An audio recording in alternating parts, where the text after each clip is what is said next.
하나님께서 뭐 제가 무슨 소개하는 것보다도 본인이 나와서 간단하게 본인이 어떻게 살아왔는지 지내왔는지에 대한 말씀을 소개하고 그리고 연이어서 그동안에 있었던 하나님이 쓰시는 사역에 대해서 말씀을 나누도록 하겠습니다. 뭐 사실 2년 목회 여러분들 다 하시지만 제가 1975년도에 미국에 공부하러 오고 6개월 후에 1976년도에 제안사람이 여기 와서 오자마자 첫째 아이는 한국에 돌되기 전에 제가 떠나왔으니까 돌된 아이를 떨어뜨리고 이제 만삭된 몸으로 미국에 와서 전혀 이제 뭐 아는 사람도 없고 돕는 사람도 없는 가운데서 둘째 아이를 출산할 때 정말 하나님의 기적 같은 도우심으로 해서 저희가 오자마자 갈 데가 없어가지고 17가 페르시에 여한고 목사님 댁에 따님 방 하나 쓰던 방을 따님은 엄마 아빠하고 자고 우리가 하루 이틀 거기서 자고 그 다음에 바로 이제 간 곳이 17가 페르시 완전히 흑인 동네 낮에도 총소리가 들리는 그런 곳에서 정착을 하면서 생활을 했는데 어쨌든 이 시간에 우리 강사 이은성 사모를 모시겠습니다. 박수로 환영해 드립니다.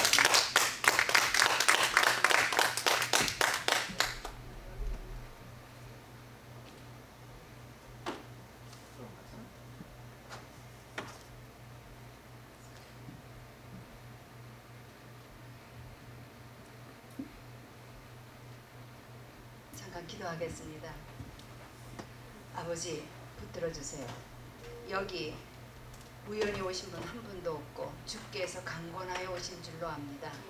아버지께서 이 부족한 돌 같고 나귀 같은 입을 열어서 어떤 말씀으로 이 귀한 주의 정말 그릇들에게 귀한 주의 종님들에게 어떻게 무슨 말씀을 하시고자 하시는지 저 또한 기대됩니다.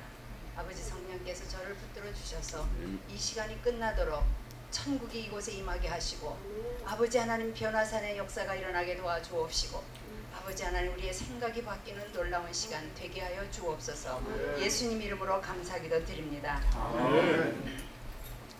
오늘 김 목사님이 기도하신 그 내용이요, 제가 오늘 아침에 일어나서 무릎 꿇고 기도한 내용을 그대로 해주셔서 아주 가슴이 너무너무 두근두근 할 정도로 하나님께 너무 감사를 했습니다. 우리 목사님 여기 신학교 교수님도 계시고 또 목회 연륜도 계시고 정말 귀한 목사님들 앞에서 제가 무슨 설교를 하러 온 것도 아니고요. 단 하나 부족하지만 우리 하나님께서 저의 삶 가운데서 제가 살려고 이기고 살려고 붙들었어요. 하나님의 말씀을. 그랬더니 생수를 캐게 해주셔서 그 생수로 저로 하여금 어떤 환경 속에서도 룰루랄라하게 만드시고 그리고 지금까지의 삶을 이름 없이 빛도 없이 살다가 주님 부르시면 그래도 주님 만나야지 그렇게 생각하고 살았더니요, 남들 리타이어 할 나이에 저를 하나님이 부르셔서 제가 알 수 없는 곳으로, 정말 알 수 없는 곳으로 저를 보내서 너무나 놀라운 일들을 보면서 이게 지금 하나님이 저를 쓰시는 건가 할 정도로 그러한 일들을 우리 하나님께서 하시는 것을 제가 느끼며 더욱더 하나님 앞에 고개가 숙여집니다. 왜? 인간적으로 내놓을 게 있어야죠. 뭐 제가 신학을 무슨 어떻게 한 게 있습니까? 그저 바이블 칼리지 졸업한 거밖에 미국서 한 거밖에 없는데 또 교회가 큽니까? 뭐 하나 특별하게 내놓을 것 없는 저를 여의도 순복음교회도 목사님들이 한번 서보기를 원하던 거기도 2번이나 갔는데다가 앵콜로 간 거예요. 그러니 이게 제가 한 일입니까?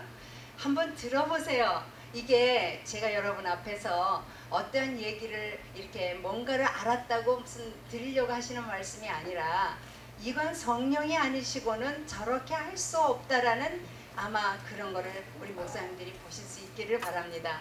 제가 이러한 부족한 사람인데도 불구하고 놀라운 거 하는 가지는요, 목회자들의 모임과 목사님 부부 수련회 같은데 제가 주강사로 가는 일들이 생기는 거예요. 가슴이 다 뛰는 거예요. 침례교 신학교 졸업 학생들, 신학생들 200~300명에다가 신학 교수들과 또 그 강사로 내노라는 목사님들이 오시는 그런 데서 친미준이라고 침례교 미래를 준비하는 모임이라는 그런 모임이 있는데 여자 강사 한 번도 세운 적이 없고 굉장히 아주 대단하게 하는 그러한 모임이래요.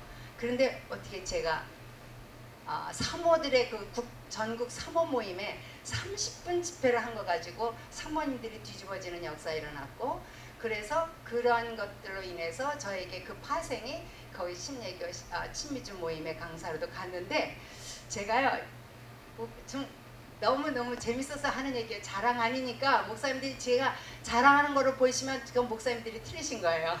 네. 가는데 현수막이 탁 붙어 있는데요. 뭐라고 써 있는지 아세요? 6명의 목사와 이은성 사모가 타이틀이에요. 그 목사님들은 다 내노라게 한국의 최고 큰 교회 목사님들, 그 6명의 강사 속에 이은성 사모가 들어가 있으면서 그게 현수막이에요. 이럴 수는 없다, 제가 그렇게 생각했어요. 근데 갔는데 그 사회자 목사님이 하시는 말씀이, 목사님들은 40분 강의입니다. 1분도 1초도 느리면 안 되니까 저 뒤에 계신 목사님 좀 들어보세요. 그러니까 팻말을 딱 들어요. 자, 40분 지나면 땡! 그러고 이제 시간이 이렇게 든대요. 근데 이 사모님한테는 1시간 반을 주시는데 종치지 마십시오. 제가 그렇게 우리 하나님이 급하셨나 봐요.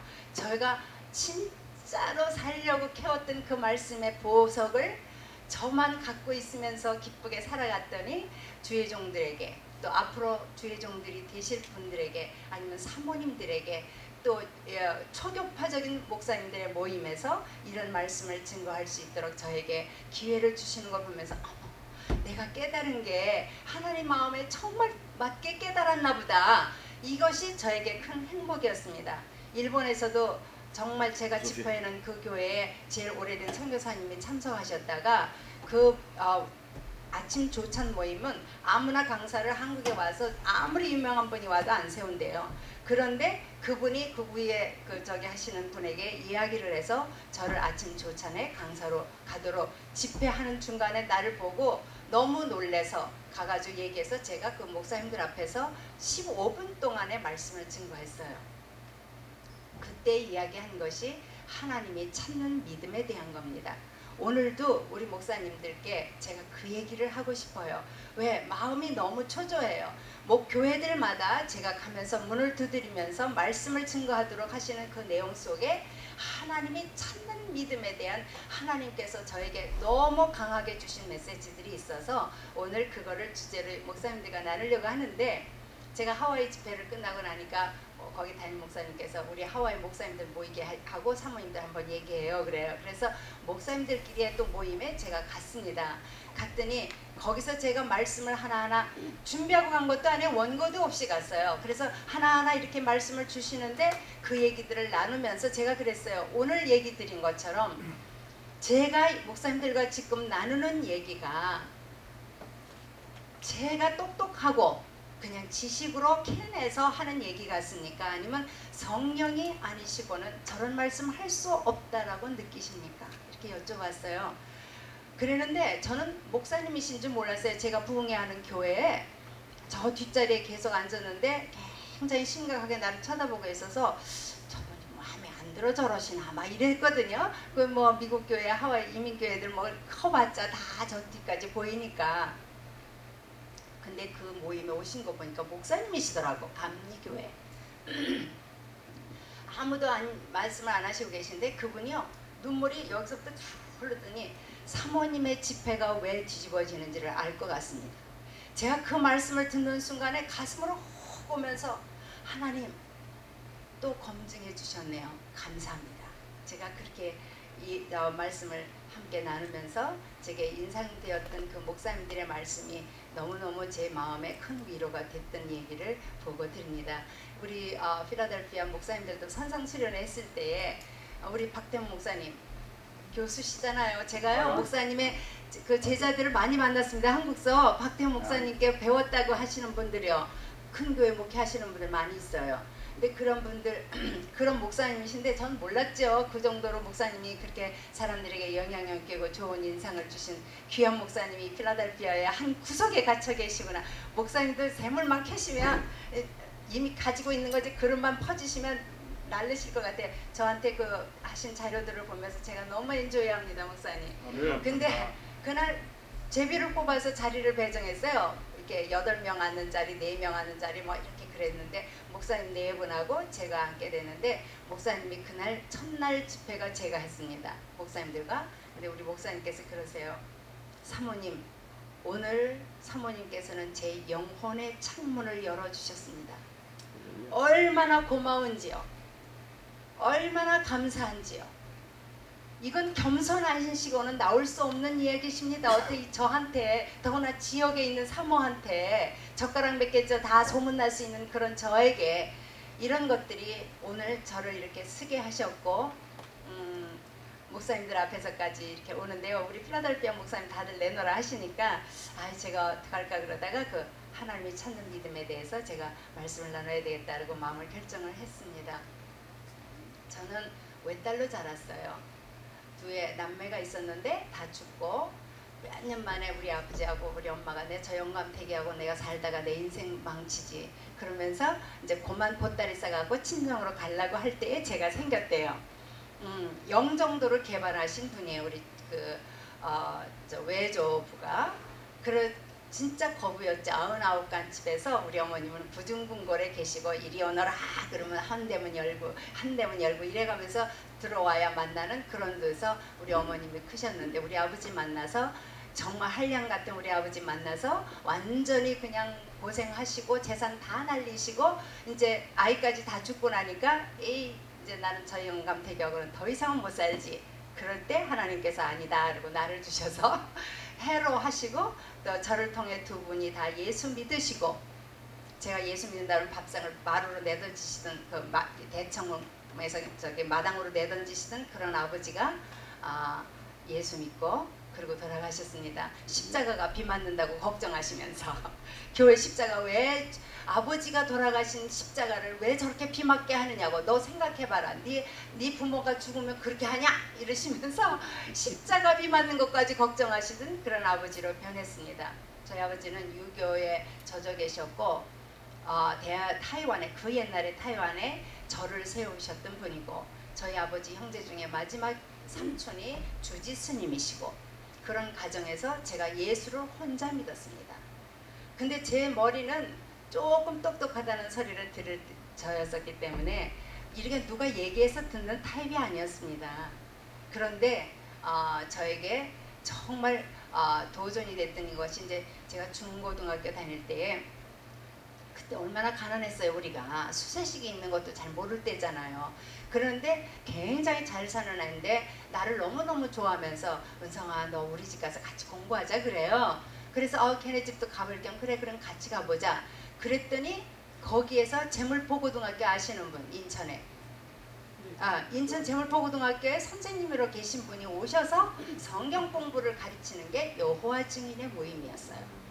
그냥 우리는 공부하러 간다는데 그런 모임이 있는데 우리 가서 들어보자. 그리고 나를 슬쩍 가서 이제 들어보는데 얼마나 이론적으로 정확하게 하고 또 그 좋은 학교의 선생님이 저는 인일여고 출신이에요. 담장 하나 있는 인천에서 최고 학교, 인천에서 최고 고등학교에서 이게 담 너머로 학생들 학생들 모자 넘어오고 막 이런 추억들이 많은 그런 학교 출신인데 그 학교 선생님이 가르치니까 얼마나 좀 괜찮은 머리를 가지고 들을 때를 좋았겠습니까?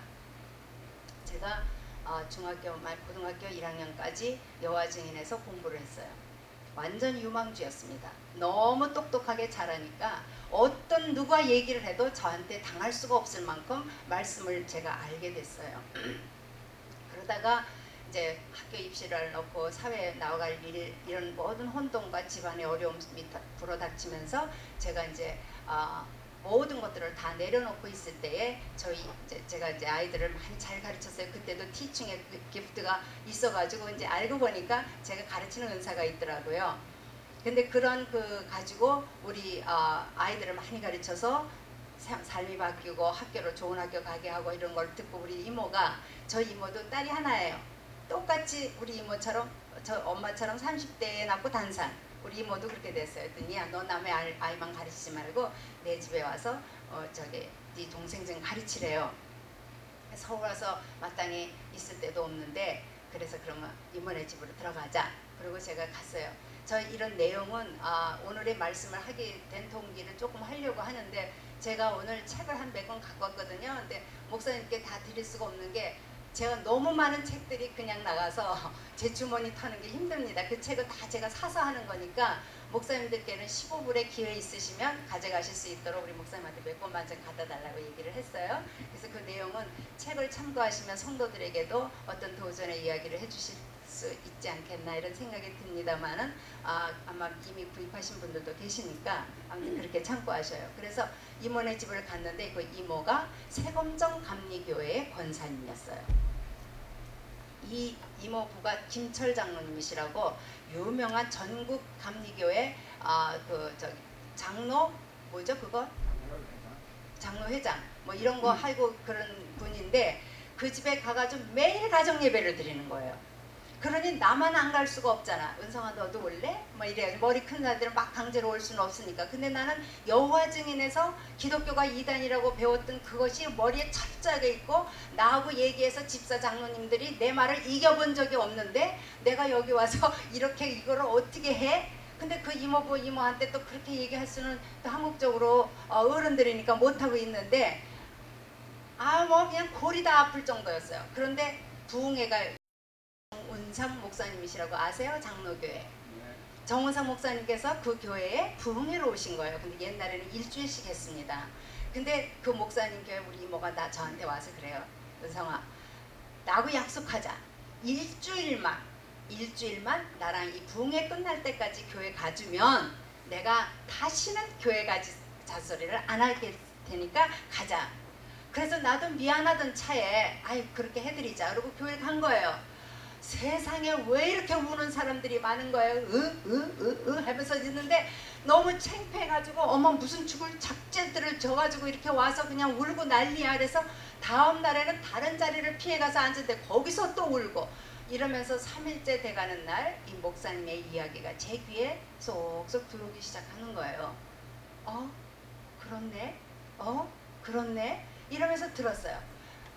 그러니까 우리 이모가 내 표정을 살폈나 봐요. 그랬더니 집에 오더니 야 오늘 어땠냐? 그래서 조금 들어오던데요? 이랬더니 그러면 우리 새벽기도도 나갈래? 이러는 거예요. 그래서 새벽기도도 그렇게 재밌어요? 그랬더니 말할 거 없지 이러시더라고. 그래서 제가 새벽기도까지 목요일부터 나간 거예요. 마지막 날 예수 믿기로 손드는 그 초청의 시간에요. 저도 모르게 제 손이 올라가고 눈물이 얼마나 쏟아지는지 거기서 예수를 영접한 거예요. 그때부터가 제가 고민이 생긴 거예요. 여호와 증인이 맞냐 기독교가 맞냐 내 힘도 아닌 힘에 의해서 내가 손은 들었지만 이게 과연 모든 그 말씀이 성경을 봅니까? 여호와 증인에서 가르치는 거하고 막 부딪히는 게 너무 많은 거예요. 근데 어느 날 우리 이모가 그래요. 야 은성아 네가 좋아하는 목사님 은혜를 받고 나니까요. 그 목사님 왜 이렇게 잘생겨 보여요? 근데 그때 당시에 강대상에 딱 섰는데 하얀 모시로 아래 위 바지에다가 흰 고무신을 딱 쓰고 섰는데 선비가 저리 가라야. 그래서 목사님 너무 멋있더라 이모더라. 그러니까 야 네가 좋아하는 그 목사님이 우리 가정에서 성경 공부를 가르친대요. 너 같이 오겠냐? 그래. 저 이모부가 그때 굉장히 잘 나갈 때는 아주 주름 잡고 나라 대표로 나가시던 이런 분인데 이 자유당 정권이 무너지면서 완전히 산속으로 피신을 갔을 때 세검정에서 제가 있었던 거예요. 근데 그러니까 아는 주변 분들이 대단한 사람들이 많아. 그룹 회장님 같은 분들 그런 부인들이 성경 공부하는 집에서 이 정 목사님을 모시고 성경 공부가 있었던 거예요. 그러니까 가보니까 대궐에 살더라고. 우리는 그때 집도 없는 정말로 그런 어려운 삶을 살고 있는데 가서 보니까 그러니까 회장님 만화님들이 쭉 앉아 있고 목사님 계신데 완전히 꽃다운 처녀가 이제 거기 가서 의뢰받았다고 부흥의 열매로 온 거니까 목사님이 내가 너무 예뻤나 봐요. 저더러 그러더라고. 나중에 은성아 너는 결혼할 때 야곱 같은 남편 만나 이랬거든요. 아 근데 저기 앉았어요.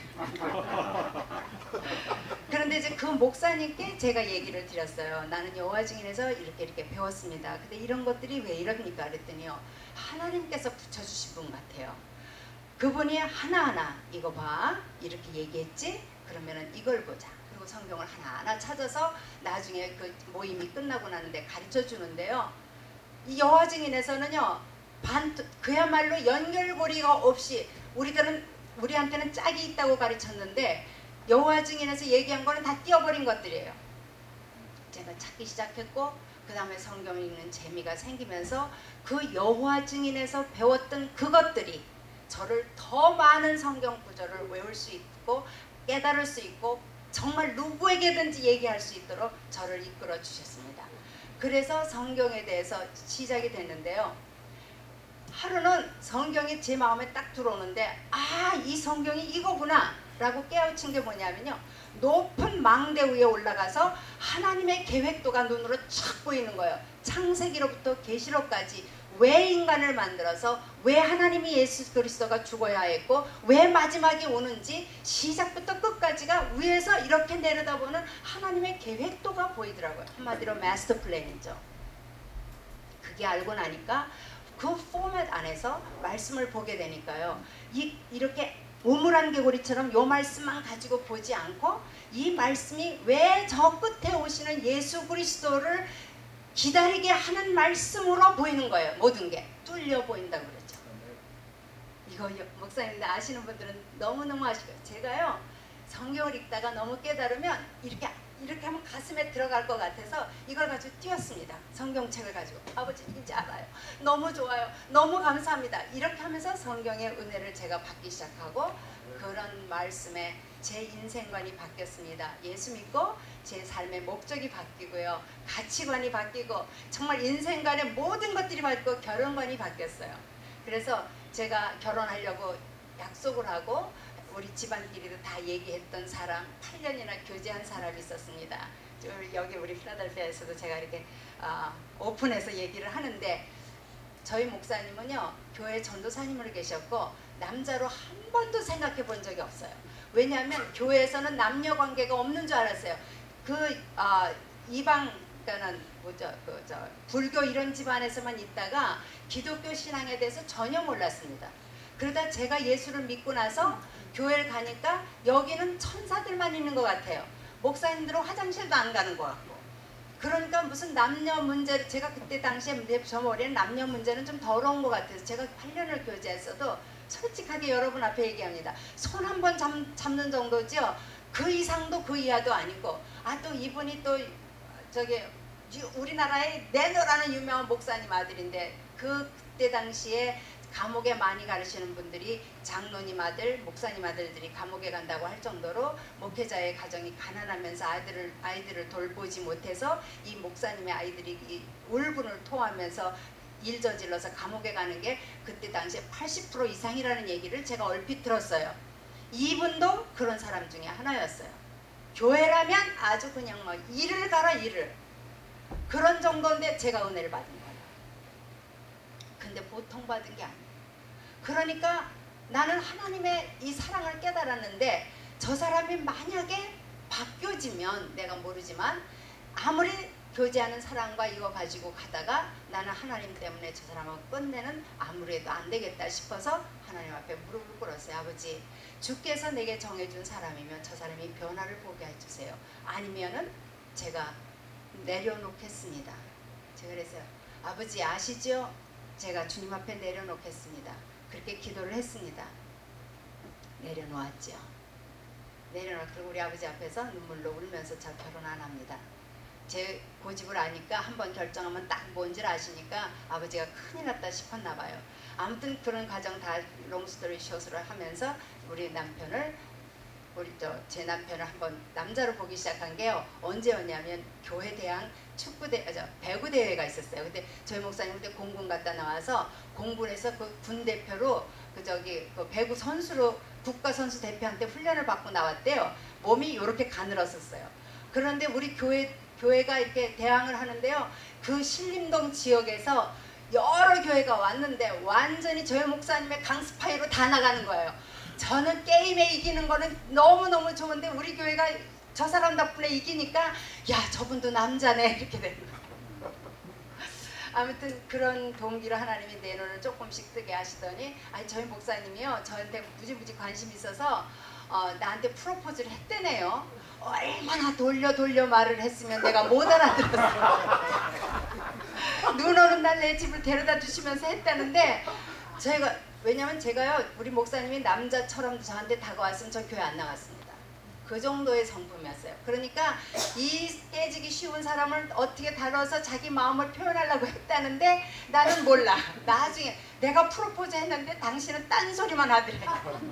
아무튼 그러면서 제가 예수를 믿고 저 사람과 만나서의 진짜 일을 이렇게 말고 이렇게 40년이 넘도록 살았습니다.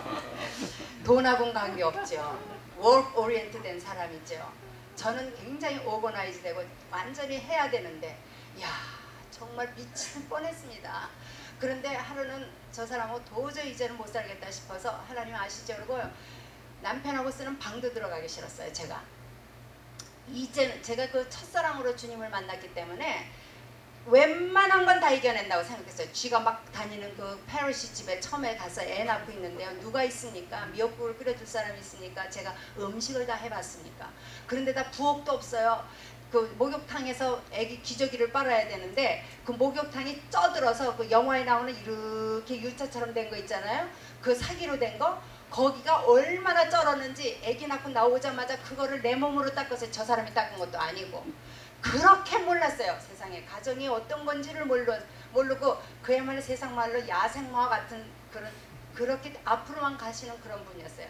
어떤 분은 그래 우리 목사님 여자 동창의 남편이요 제 책을 읽고 도대체 이 남자가 어떤 남자인지 남자의 모든 걸 다 기가 막히게 만든다고 만나면 딱이 하나라도 좀 때리고 싶다고 그 정도로 무대뽀인 사람과 제가 원리 원칙대로 사는 저고 하나님 만나게 해줘. 야 기가 막힌 거 같아요. 우리 필라델피아에서는 인꼬 부부 그러면 누가 그래도 제일 먼저 떠올라요?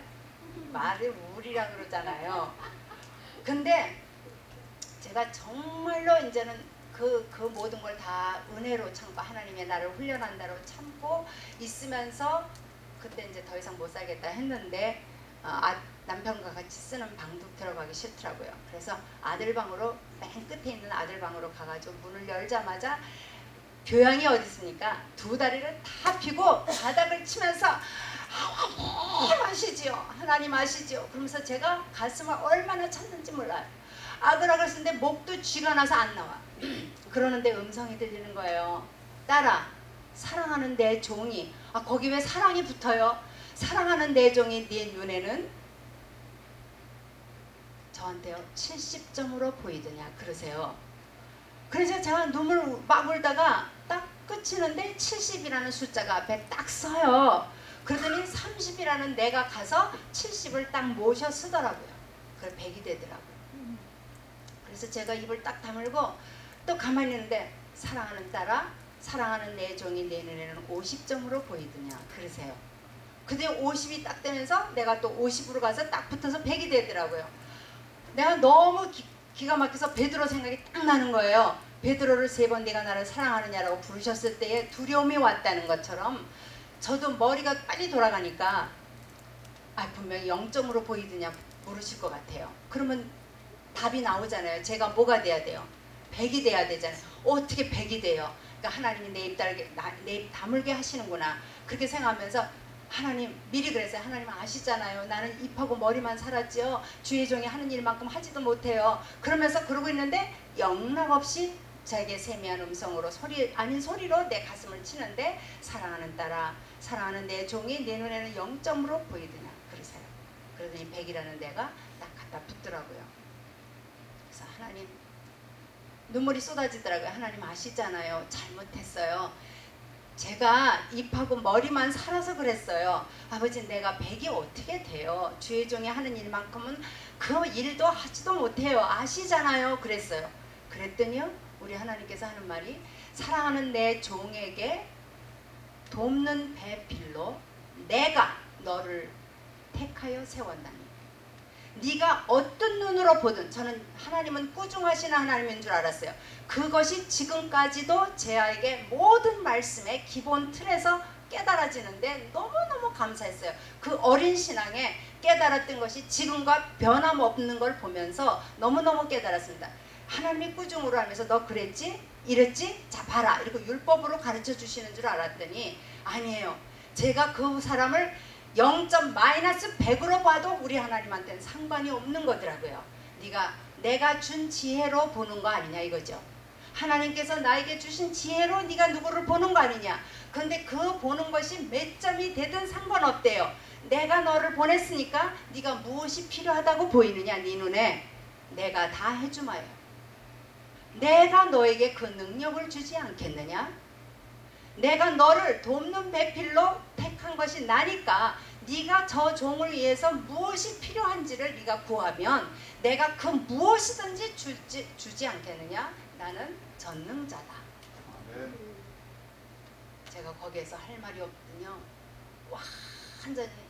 완전히 마음이 그냥 확 낮아지는데 내 앞에 무지개가 확 서더라고요. 그 무지개를 보는데 무지개가 보이더냐 그러시면서 보이느냐.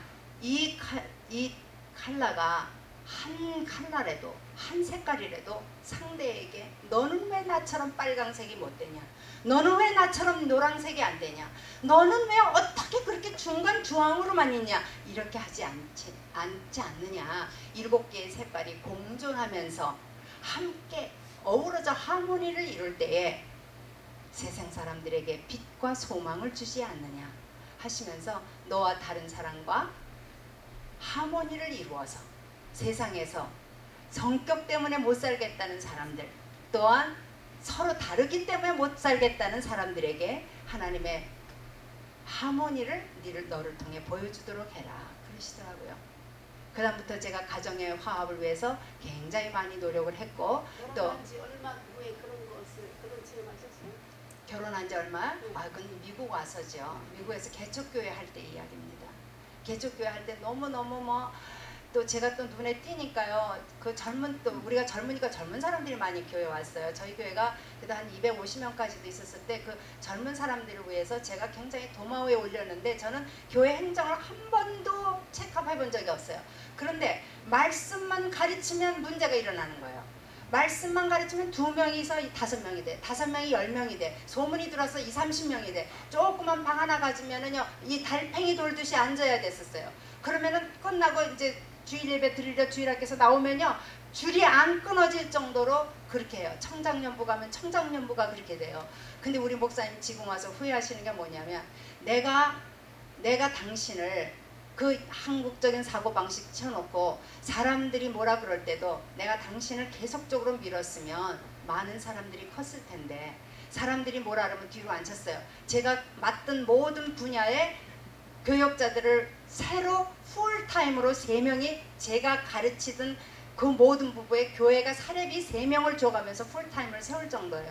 또 저는 또 하나님께서 내게 아무도 내가 교회에 스탬블링 블락은 될 수 없지, 하나님의 교회지 내가 없으면 안 된다는 생각 버리자. 그래서 아유 아멘 그래갖고 하면 다 죽습니다. 이상하게. 그런 것의 반복이 오늘까지 오면서 제가 살아야 되니까 하나님의 말씀을 붙들고 먹고 그러면서 제가 크게 된 거죠. 그런데 그 자라면서 한 번은 저희가 이제 전도를 했는데요. 그때 당시에 드렉셀 공대에 수학 교수로 온 사람이에요. 그러니까 한국 사람으로. 얼마나 자랑이에요. 한국 사람 보기가 힘든 그런 때에. 근데 그분의 부인을 우리가 만나서 전도를 한 거예요. 우리가 그래도 겉으로 보기에 엘리트고 대화가 되니까 목사님 교회 나가겠습니다 이러더라고 여자가. 그래서 여자분이 그런가 보다 그래놓고는 이제 뭐 그렇게 약속한 사람이 한둘입니까? 근데 새벽 기도를 딱 갔는데요. 빌려 쓰는 교회죠 물론. 갔는데 문이 우리가 교회 성전을 이렇게 딱 여니까 웬 사람이 와서 기도를 하고 있는데요. 꼭 뒷모습이 그 교수 부인 같아요. 제 성품을 확인해야 됩니다. 근데 우리 목사님들 여보 저 사람 우리 만난 교수 부인 같아요. 그랬더니 그런 것 같은데 그래요. 그래서 제가요 사사사사 가가지고 그 사람 얼굴을 빌어다 봤어요. 그분이 맞는 거예요. 너무 감사한 거예요. 근데 보니까 눈물이요 흐르는 거예요. 그래서 제가 조용히 그 사람 뒤에 이렇게 앉으면서 하나님하고 저는 이렇게 손가락 발가락질 잘 이렇게 몸짓 다 하면서 기도 많이 하거든요. 그래서 제가 이렇게 가르치면서 아버지 이 사람 우리가 전도한 거 아시지요? 근데요 하나님께 기도하면 뭐든지 들어주신다는 건 알고 오셨나 봐요. 하나님 저 기도 울면서 하는 기도 제목 뭔지 모르니까 하나님 빨리 응답해 주셔서 하나님께서 정말로 기도하면 들어주신다는 걸 좀 체험해야 예수님 믿지 않겠느냐고. 그러면서 제가 손가락을 이렇게 했는데요. 음성이 들리는 거예요. 딸아, 인자가 올 때에 세상에서 믿음을 보겠느냐.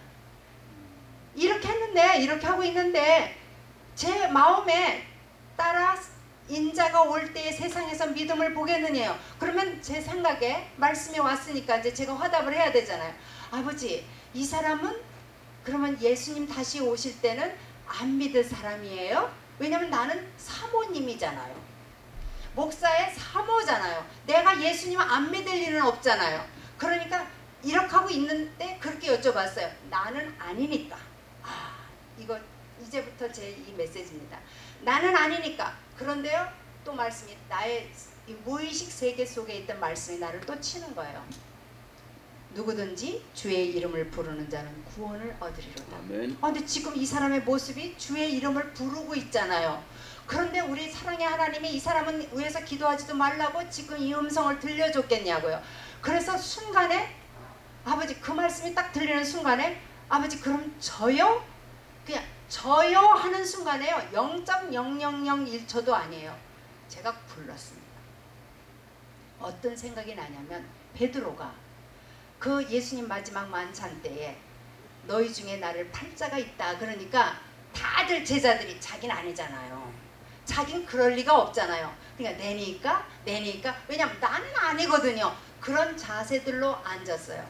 그럴 때 베드로 그것은 내가 아니고 제가 그래 누구를 팔아 하는 부정적인 안목들이 자기의 모습 속에서 발견하지 못하고 남에게서 발견할 때 마귀의 영역이 되는 것을 제가 배웠습니다. 이제 그것도 시간이 돼서 목사님과 제가 배운 깨달은 것을 나눌 수 있으면 좋겠는데 아무튼 마귀의 영역이 되니까 어떤 생기다냐면 인간적인 계산이 나옵니다. 제자들이 뭐라 그래요?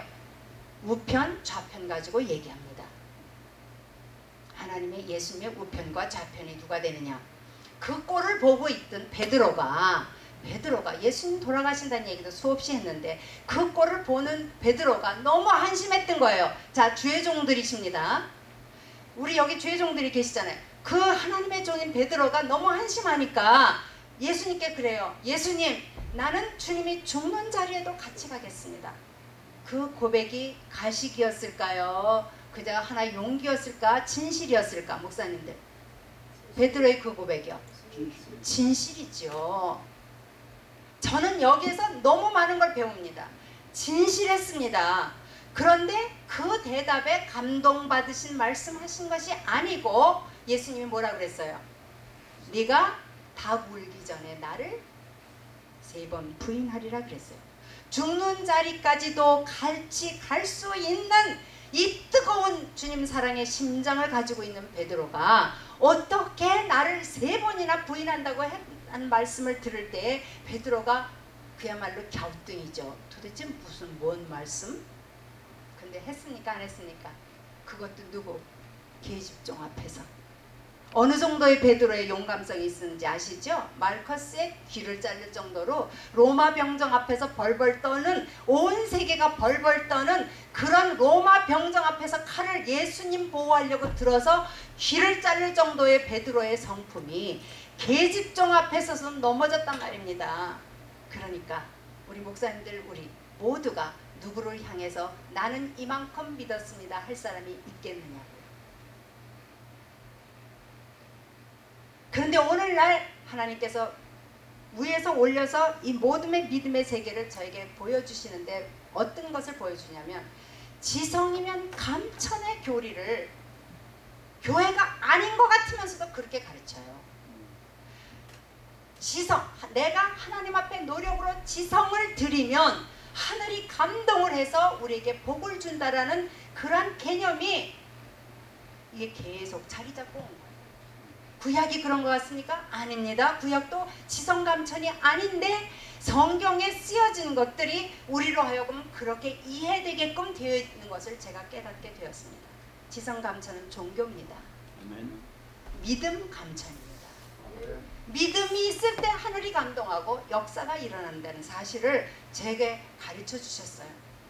베드로에게 주님은 무엇을 가르치시고 싶으셨나? 왜? 그의 진실함을 모르실 리가 없지요. 왜냐하면 모든 우리의 죽는 날까지 우리의 모습을 다 아시는 주님이시잖아요. 여러분, 주님이 실망하실까봐 걱정하지 마세요. 제가 성도들께도 그렇게 얘기해요. 주님이 뭐 때문에 실망을 하십니까? 우리 때문에. 뭐 기대할 게 있어야 하고 놀래야 실망을 하죠. 죽을 때까지 우리의 꼬라지를 다 아시는 예수님이 우리를 보배롭고 존귀하다 여기시며 은혜로 지금까지 우리와 함께 해주시는 주님에게 우리의 부족이 무슨 실망이 될 게 있으며 기대를 어긋나게 해드릴 게 있겠느냐 말입니다. 우리 주님은 우리에게 실망 안 하셔요. 그런데 우리가 문제는 뭐냐면 우리가 주님이 함께 하신다는 임마누엘의 신앙이 우리의 삶에 있질 않아요. 머리로만 있는데 하나님이 나와 동행하시고 대화하시고 이런데 이거를 못 느끼고 있는 것이 그리스도인의 최고의 비극입니다. 하늘을 창조하신 하나님이 나와 함께 계신 거예요. 할렐루야. 목사님 그들은 얼마나 느끼고 계세요? 전 목사의 아내입니다.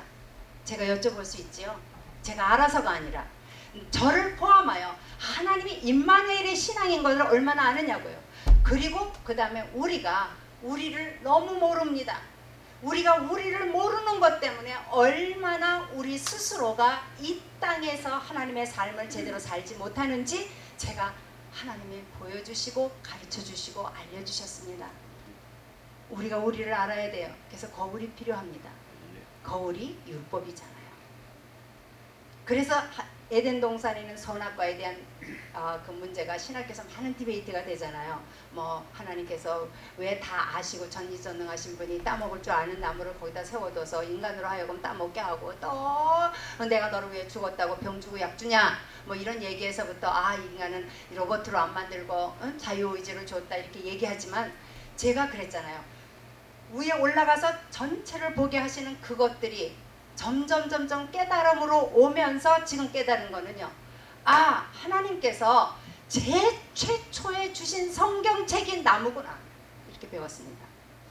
에덴 동산에 아담과 이브라는 하나의 백성을 두고 에덴이라는 나라에 이들이 살아가야 할 좌표의 가장 간추린 성경이 선과 악을 알게 하는 나무를 주셨구나.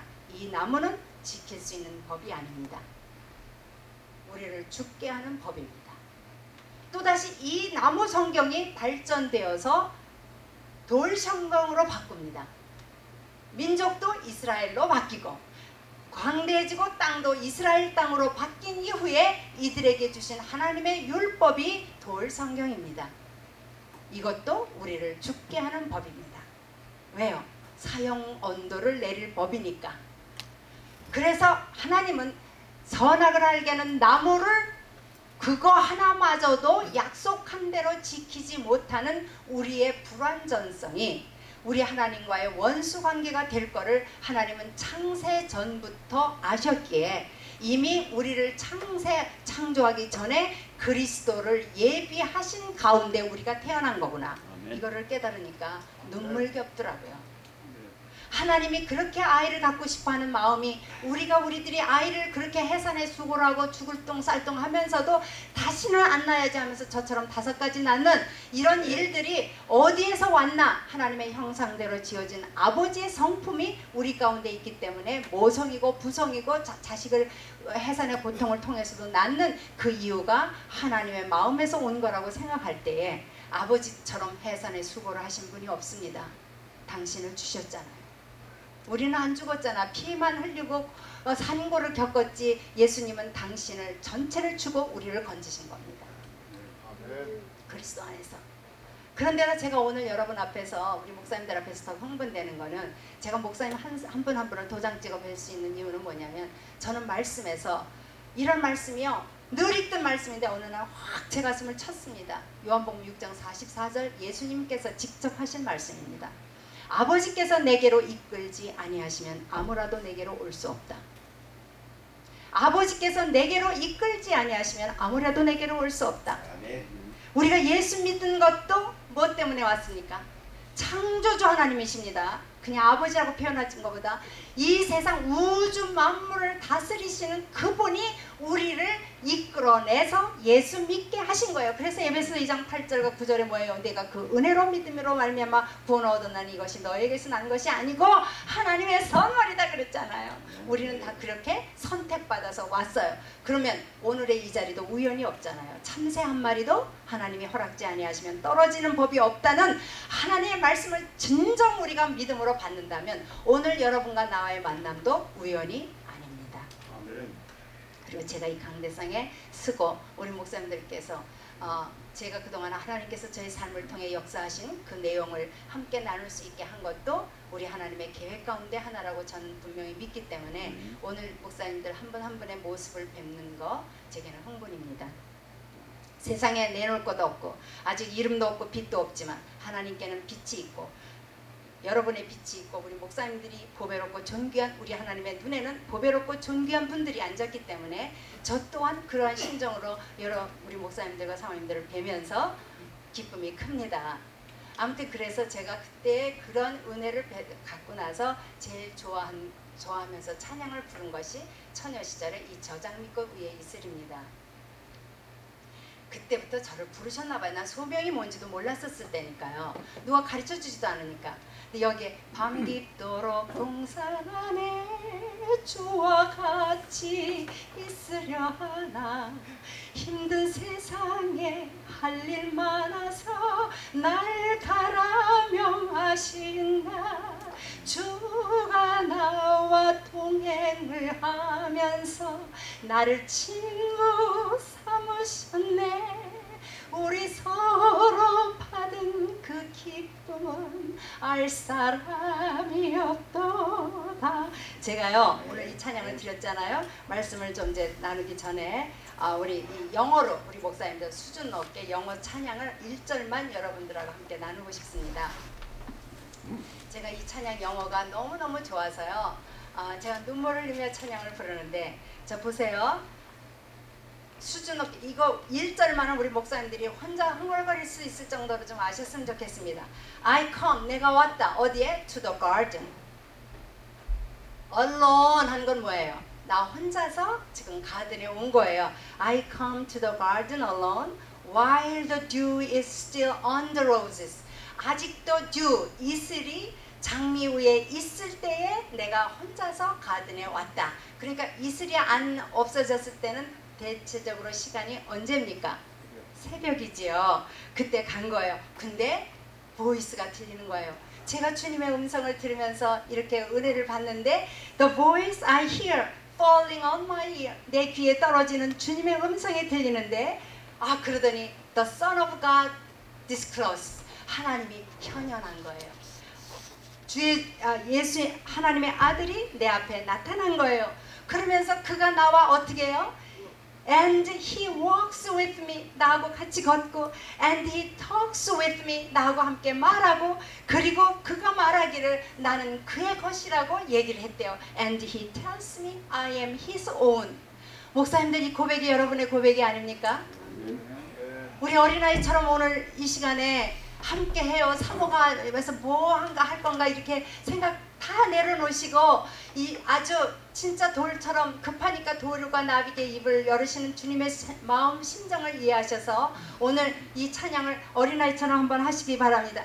저는 우리 임마누엘의 신앙이라고 아까도 얘기했는데요. 우리 날마다의 신앙이 그가 나와 함께 걷고 그가 나와 함께 이야기하시고 그리고 그가 늘 나에게 들려주시면서 너는 내 거야 라고 얘기하시는 그런 음성을 날마다 여러분들이 들으신다면 여러분들의 삶이 어떻게 될 것 같아요? 한번 제가 영어로 한번 부를게요. 그냥 이거를 뭐 이렇게 찬양처럼 이런 식으로 하시지 말고 그냥 메시지로 나의 고백으로 여러분이 귀로 먼저 들으시고 그 무드로 함께 하시기 바랍니다. 제가 목소리를 쓰다가 해서 찬양을 잘한다 못한다 이런 건 집어쳐놓고 여러분들 앞에서 지금 해보겠습니다. I come to the garden alone while the dew is still on the roses, and the voice I hear falling on my ear, the Son of God discloses, and He walks with me, and He talks with me, and He tells me I am His own, and the joy we share as we tarry there, none other has ever known. 아멘. 우리는 그의 것이라고 얘기하면서 우리가 서로 나눈 그 기쁨은 we share, the joy we share, 그 나눈 기쁨, 거기에 지체하면서 더 나가지 않으면서 그 동산 안에 그대로 머물면서 주님과 나눈 기쁨은 아무도 빼앗아 갈 사람이 없는 거예요. 제가 이제 혼자 갔잖아요. 점점 이제 그 다음에 그가 얘기해요. He speaks the sound of his voice. 그의 음성으로 이야기를 하는데 그 음성이 너무 so sweet, 너무 달콤해요.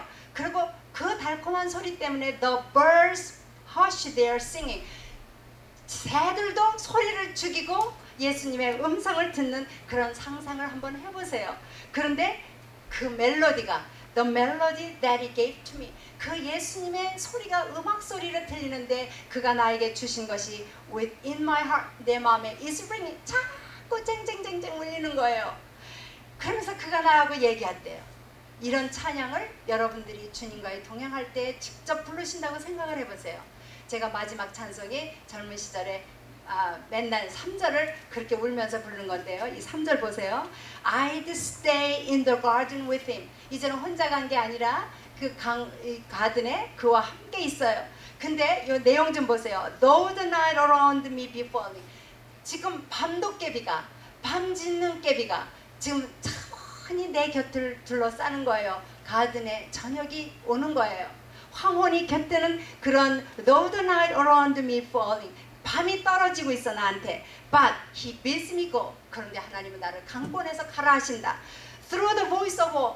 엄한 소리로, 그 목소리로 나더러 가라고 하신다. His voice to me is calling. 그의 음성은 나를 부르시는 것 같다. 부르심의 사역으로 나를 부르시는 것 같다. 이 내용이요 너무너무 멋지지 않습니까? 아마 여기에 계신 목사님들, 사모님들 이와 같은 똑같은 고백이 노래로는 아니었을지라도 여러분의 삶 속에 있었기 때문에 오늘의 삶이 있지 않았겠나 이런 생각이 듭니다. 한번 우리 1절 같이 하시고 말씀으로 다시 들어가겠습니다. 찬양만 하고 우리 점심 오도하고 그렇게 하고 말씀하세요. I come to the garden 주신 건데 자 정말 회개하고 하나님의 사랑이 이와 같이 여러분에게 이렇게 있는데 여러분 그 사랑을 받은 여러분은 지금 무엇하고 있습니까? 그러면서 그 하나님의 일일이 사랑을 얘기하면서 우리의 그야말로 꼬라지들을 얘기를 하는 거예요. 그러면 그 하나님의 사랑이 마저 듣다가 우리의 그 꼴을 정말 생각할 때 얼마나 배은했는지 그 배은한 그 마음을 갖고 눈물이 나고 회개가 나오고 그리고 교회를 나가요. 그럴 때 이분에게 남아있는 거는 어떤 걸 남아있을까요? 이 성도의 가슴에 남아있는 거는 나는 아직도 멀었구나. 이해가 되세요? 주님 앞에서 지금 오랜 신앙생활을 했어요. 그리고 하나님의 사랑을 들었습니다. 계속 그 얘기를 수없이 들었습니다. 그런데 우리의 삶이 지금 현재 내 꼬라지를 보니까 내 양심도 찌르지만 말씀에서 비춰진 거에 보면 더더욱 내가 아니 올시다예요. 그 얘기를 듣고 정말 나는 너무너무 하나님 앞에서는 아직도 멀었네. 그러면서 눈물이 났어요. 그리고 교회를 나갔어. 그럴 때 이 성도의 가슴 속에는 무엇이 남았어요? 내가 아직도 멀었구나. 내가 어떻게 하면 나 같은 사람이 구원을 받을까? 이런 생각을 하는 것이 보통 일반적인 이해가 아닌가 저는 그렇게 생각을 합니다. 그러면 두 번째는 뭐냐면, 그래서 제가 우리 목사님하고도 이렇게 둘이 대화를 나눌 때 그런 얘기를 했는데, 두 번째는 뭐냐, 제 집회가 왜 사람들에게, 목사님들에게 귀하게 여겨져서 앵콜 집회로 가고 지금까지 저희 집회의 수가 말할 수 없이 현재까지도 계속 지금 또 이제 목사님 집회한 교회에서 저에 대한 이야기를 듣고는 두 교회가 기다리고 있으니까 오시는 날짜를 미리 주십시오라고 메시지가 왔더라고요. 왜 그럴까?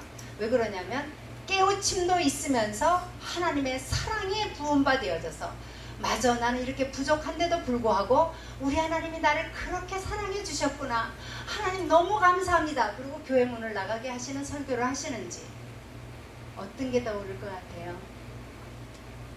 힘이 나고, 야, 나는 부족한데도 불구하고 우리 하나님이 이렇게 나를 사랑하시는구나, 이 기쁨이 나를 뛰게 만들어서 성전을 들어올 때도 뛰게 하고 나갈 때도 뛰게 하는 그런 메시지들을 우리 목사님이 전하셔야 사람들이 하나님의 사랑이 뭔지를 깨달은 사람은요, 그 사랑 안 떠납니다.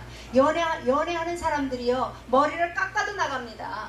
정말 애딸린 남자한테 시집간다고 부잣집 외딸이 난리칠 때 드라마에서 얼마나 많이 나옵니까? 인간의 그 심리를. 누가 봐도 깡패 같고 저 사람은 행복하게 해줄 것 같지 않은데 뭐에 화살에 씌우면 다리가 부러져도 가잖아요.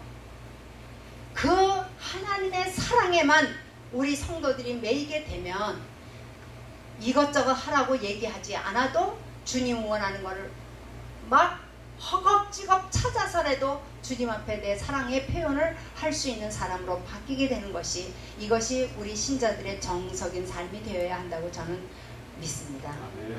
근데 우리 교회는 어때요? 목사님 속 터지죠? 그 성도들 때문에. 이렇게 하면 얼마나 복이 되는데. 그러니까 답답해서 이런 사랑을 했는데 여러분들은 왜 아직도 안 변하느냐고 얘기를 한단 말입니다.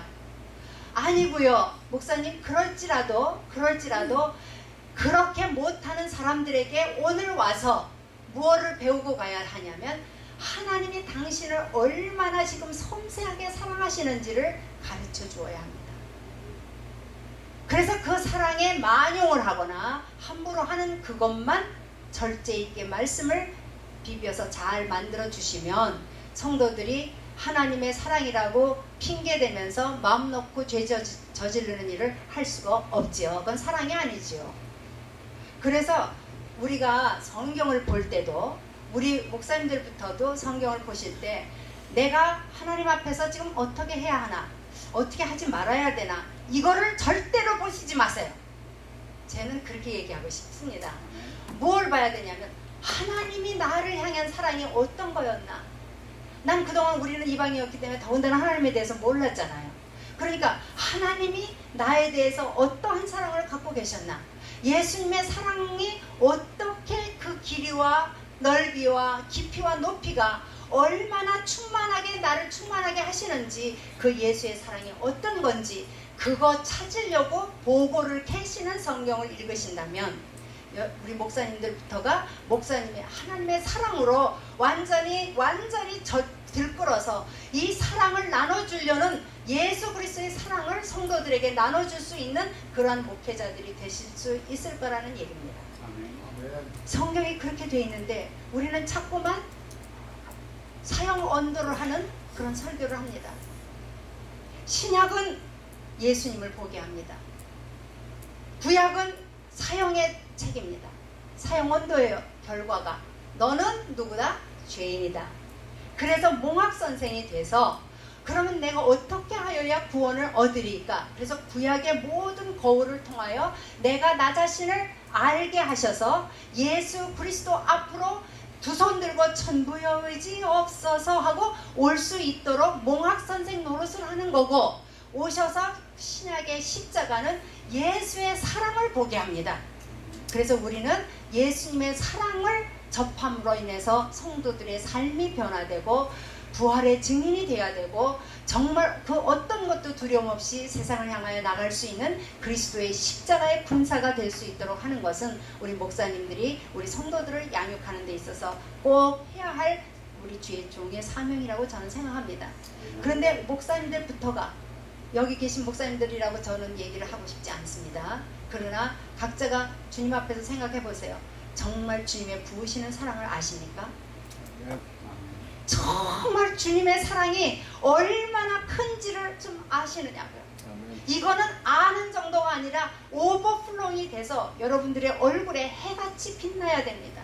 늘 밝아야 됩니다. 예수 그리스도로 말미암은 기쁨이 누가 보더라도 충분해야 합니다. 그래서 그 조이, 그와 나는 조이를, 그 기쁨을 나눈 것을 알 사람이 없는 거예요. 왜 그래요? 날마다 그래야 됩니다. 날마다. He walks with me.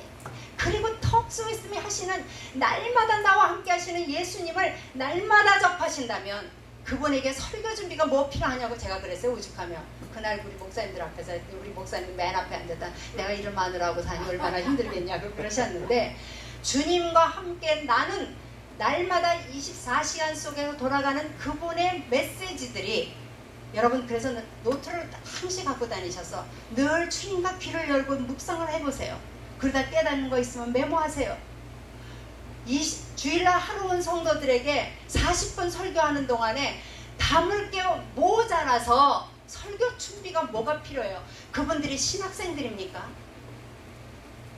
신학도에서 어긋나지 않은 이단을 하시지 않기 위해서 목회자들이 신학교를 공부하시는 거지만, 그거를 아시는 목사님들은 이제 가서 성도들에게 주님의 사랑을 알아서 주님 없이는 못 살아요 하게끔 만들어 놓으셔야 우리가 하나님의 심부름을 한다고 저는 생각합니다. 그게 아니고서는 성도들이 지식으로 하나님을 압니다. 그래서 성경을 볼 때 do or do not, 내가 무엇을 할까, 무엇을 하지 말아야 할까, 이거에다 포인트를 두게 되면 결국 저를 봅니다. 보세요. 이게 정말 중요합니다. 성경을 볼 때에 그 성경을 보면서 누굴 봐야 해요? 결론이 설교도 내 가슴에 들어있어서 목사님이 설교를 듣고 나가는 성도들의 가슴에 누가 남아있어야 돼요? 하나님의 사랑이 남아있어야 돼요. 성경을 볼 때도 누구를 봐야 돼요? 나를 보시면 안 되고 이 말씀을 통해 누구를 봐야 돼요? 하나님의 사랑의 메시지를 들어야 돼요. 이 성경은 나로 하여금 죽이는 말씀을 한 것이 아니라 내가 너를 위하여 행복을 위하여 준 것이 아니더냐. 신명기에 있죠. 이 말씀은 우리의 행복을 위해 준 것입니다. 맨날 내가 죄된 것만 바라보게 되면요, 이거는 우리는 살 수 없는데, 인간이 그걸 몰라서 네가 얼마나 죄인인 거 가르쳐 주시느라고 온 세계를 하나님께서는 애쓰신 겁니다. 그래서 그 구약을 통해서 토털리 손 흔들었을 때, 저는 몰라요, 신학적으로 얘기할 수 없지만 그 암흑시기 400년은 하나님의 지혜로 우리에게 또 내던져 주신 것 같아요. 왜? 니네들이 법 때문에 못 살았다고 얘기할까봐 네 맘대로 살아봐라 하고 400년 동안 간섭도 안 했더니 어구망진창된 인생 위에 빛으로 오신 참빛 예수 그리스도께서 때가 이름에 오셨다고 저는 생각합니다. 자, 하나님의 사랑, 우리가 얼마나 우리를 모르냐면, 제가 오늘 목사님들께 하나님이 찾으시는 믿음에 대해서 제가 주님께 배운 거를 말씀드리는 겁니다. 그러니까 목사님께서 참고로 하시기만 하면 되겠지만은, 우선 욥을 보면서 제가 궁금한 게 많았습니다. 우리 목사님들은 안 그러셨는지 모르지만 저는 욥을 읽으면서 참 하나님 앞에 참 많은 걸 물었어요. 아버지, 제가 오늘 우리의 생각과 컨셉으로는 욥이 참 얄미워요 그랬어요. 왜냐면 욥이 그렇게 의롭게 얘기를 하면서 친구들이 하는 얘기에 한 번도 수긍을 안 해요. 그리고 자기는 너무너무 옳다고 그래요. 그거 보셨죠? 나는 하나님 앞에서 온전한 자라 그랬어요. 욥기에 보면은요, 기가 막힙니다. 그리고 하나님이 나를 죽이실 것 같대. 그가 나를 죽이실지라도 내가 그분과 변론하고 싶다 그랬습니다. 성경에 보면 대단한 분입니다.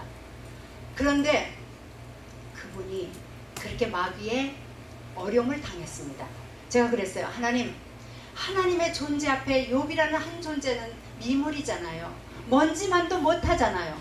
근데 그 먼지만도 못한 욥의 신앙을 마귀에게 뭘 그렇게 나타내 보이고 싶으셔서 그 깨어지기 쉬운 질그릇, 주님 가슴 아시잖아요. 에비에미로 자식을 10명이나 하루아침에 잃어버리면 다른 거는 땅에 묻어도 자식은 가슴에 묻는다는데 아무리 뒤에 10자식을 더 좋은 걸 주셨다 하더라도 그 에비에미의 가슴 속에는 죽은 자식에 대한 아픔이 얼마나 묻혀 있겠어요. 근데 마귀에게 그거 하나 증명하고 네가 한번 시험해보라고 마귀한테 허용을 하실 수가 있습니까? 이렇게 여쭤봤어요. 목사님들 거기에 대해서 답을 갖고 계십니까? 저는 궁금했어요. 하나님, 그러면 하나님이 무서워요.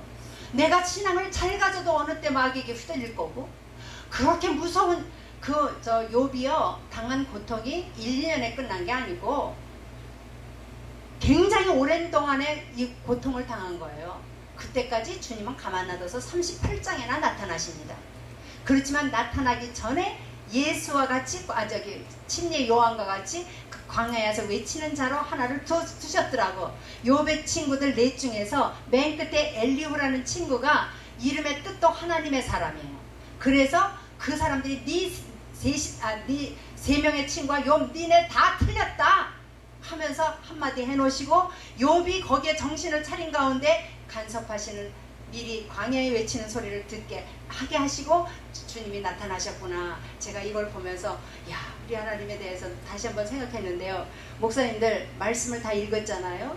근데 우리 하나님은 다시 말씀하시는 하나님이시더라고요. 욥기 33장에 보면은요, 하나님은 한 번 말씀하시고 다시 말씀하시나니. 왜? 사람이 무관히 여기기 때문에.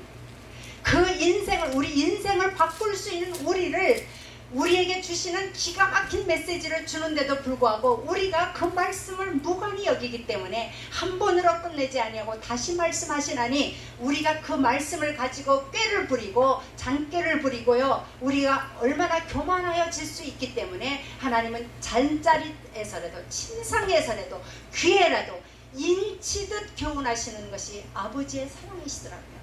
하나님의 말씀입니다. 제가 그 얘기를 들으면서도 너무나 진짜 눈물을 머금고 읽었습니다. 아버지 감사합니다. 이렇게 다시 말씀하시는 은혜 덕분에 오늘 제가 있습니다.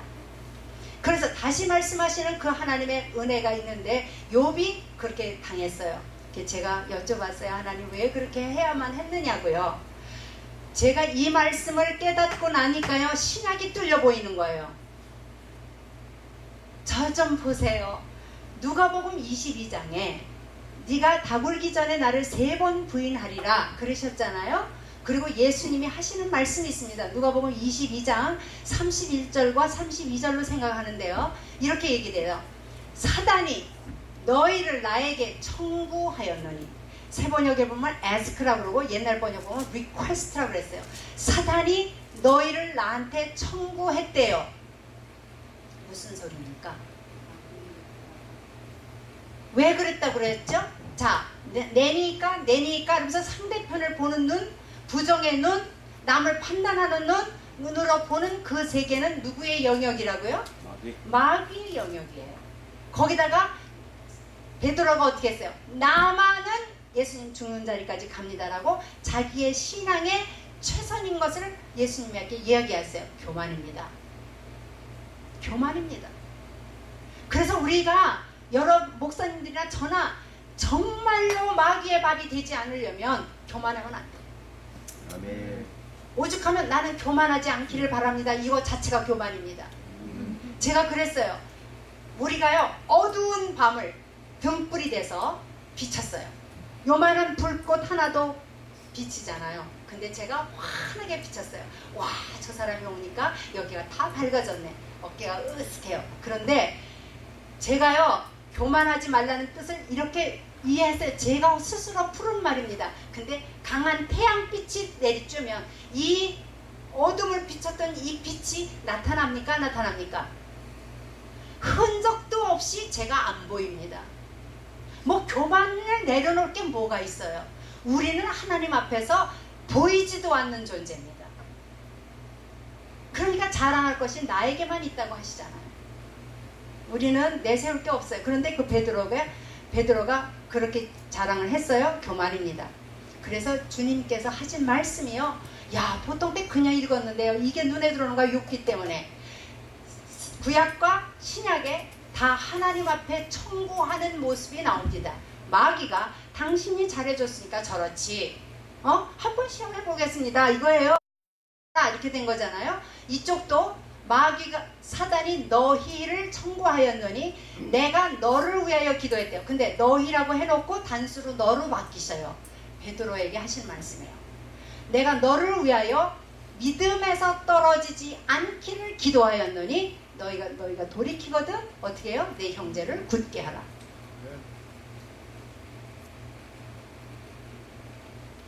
예, 책 10권 났다고 또 비선으로 해주시고 가시네. 예, 사단이 우리를 청구합니다. 그래서 성도들이 요번에 제가 성경 공부를 하는데 물어와요.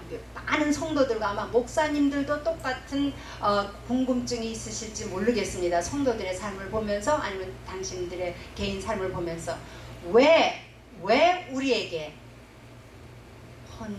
환난이 올까? 믿는 사람들은 하나님이 보호해 준다고 하는데 왜 우리는 이런 어려움을 당해야 하고 망하는 일이 생길까? 그거 성도들이 진짜 궁금해하는 겁니다. 왜 믿고 하나님이 보호해 주신다고 만사형통이라고 하는데 왜 이런 일이 생기는 겁니까? 그러니까 믿음에서 흔들릴 수 있는 건수입니다. 자 보세요. 우리 목사님들 다 얘기해 주시는 거예요. 이 세상은 두 가지의 영이 나와 함께 합니다. 하나는 마귀의 영이요, 하나는 성령의 영입니다. 맞죠? 신학으로 안 틀리죠? 그러면 두 영이 다 불꽃 같은 눈동자로 저를 봅니다. 하나님은 나를 불꽃 같은 눈동자로 보시는데 우리 성도들이 잘못 알고 있어요. 나를 불꽃 같은 눈동자로 보여서 잘못하면 사랑의 채찍을 대리는 하나님으로 우리를 알고 있어요. 그러니까 무서운 거예요. 왜? 자기가 스스로 완전치 않은 것 남은 몰라도 나는 아니까. 그러면 하나님이 언제고 매를 댈 것 같으니까. 그러니까 하나님이 늘 경찰관 같은 거예요. 아닙니다 라고 저는 얘기하고 싶습니다. 하나님은 불꽃 같은 눈동자로 하시는 일이 우리를 보호하려고 하시는 겁니다. 전적으로 그분은 우리를 정죄하지 않습니다. 예수 안에 들어와 있는 우리에게는 결코 정죄함이 없습니다. 가늠하다 현장에 잡혀도 정죄가 아닙니다. 그러나 하나님의 보호 아래 있어야 되는데 그러면 마귀가 가만히 안 있습니다. 마귀는 믿는 자라도 두루 삼킬 자를 찾아다닌다고 하셨습니까? 아닙니까? 말씀에 있죠. 제가 말씀 아닌 거로 얘기하는 게 아니라 말씀으로 다 풀이해서 하나님 앞에 배워낸 겁니다. 마귀가 두루 믿는 자라도 삼켜 주의 종이라도 다 넘어뜨리려고 지금 잡고 있는데요. 불꽃 같은 눈동자로 검사 노릇을 합니다. 예수님은 우리의 카운슬러 변호사잖아요. 그럼 검사 노릇을 할 때에 우리의 모든 것들을 내가 나를 알지 못하는 속에서도 압니다. 베드로가 자기를 그렇게 얘기할 때에 베드로는 몰랐습니다. 자기가 죄인인지를. 근데 마귀는 안 봐요. 다른 제자들은 말할 것도 없잖아요. 그러니까 사단이 청구를 합니다. 내가 들어가도 되겠습니까? 왜? 자기의 영역이잖아요. 그런데 예수님이나 하나님이 노를 못하십니다. 왜? 그분은 거룩하신 분이요. 하나님은 타협을 할 수 없고 죄와는 차마 보지도 못하시는 분이기 때문에 마귀의 가져오는 머티리얼을 가지고 하나님 앞에 청구할 때에 노를 못하세요. 그래서 우리 하나님의 지금의 작업은 말할 수 없는 탄식으로 우리를 모두를 위해서 기도하고 계신 거예요. 보호하시기 위해서, 믿음에서 떨어지지 않기 위해서. 그러면 마귀가 우리를 치시탐탐 노립니다.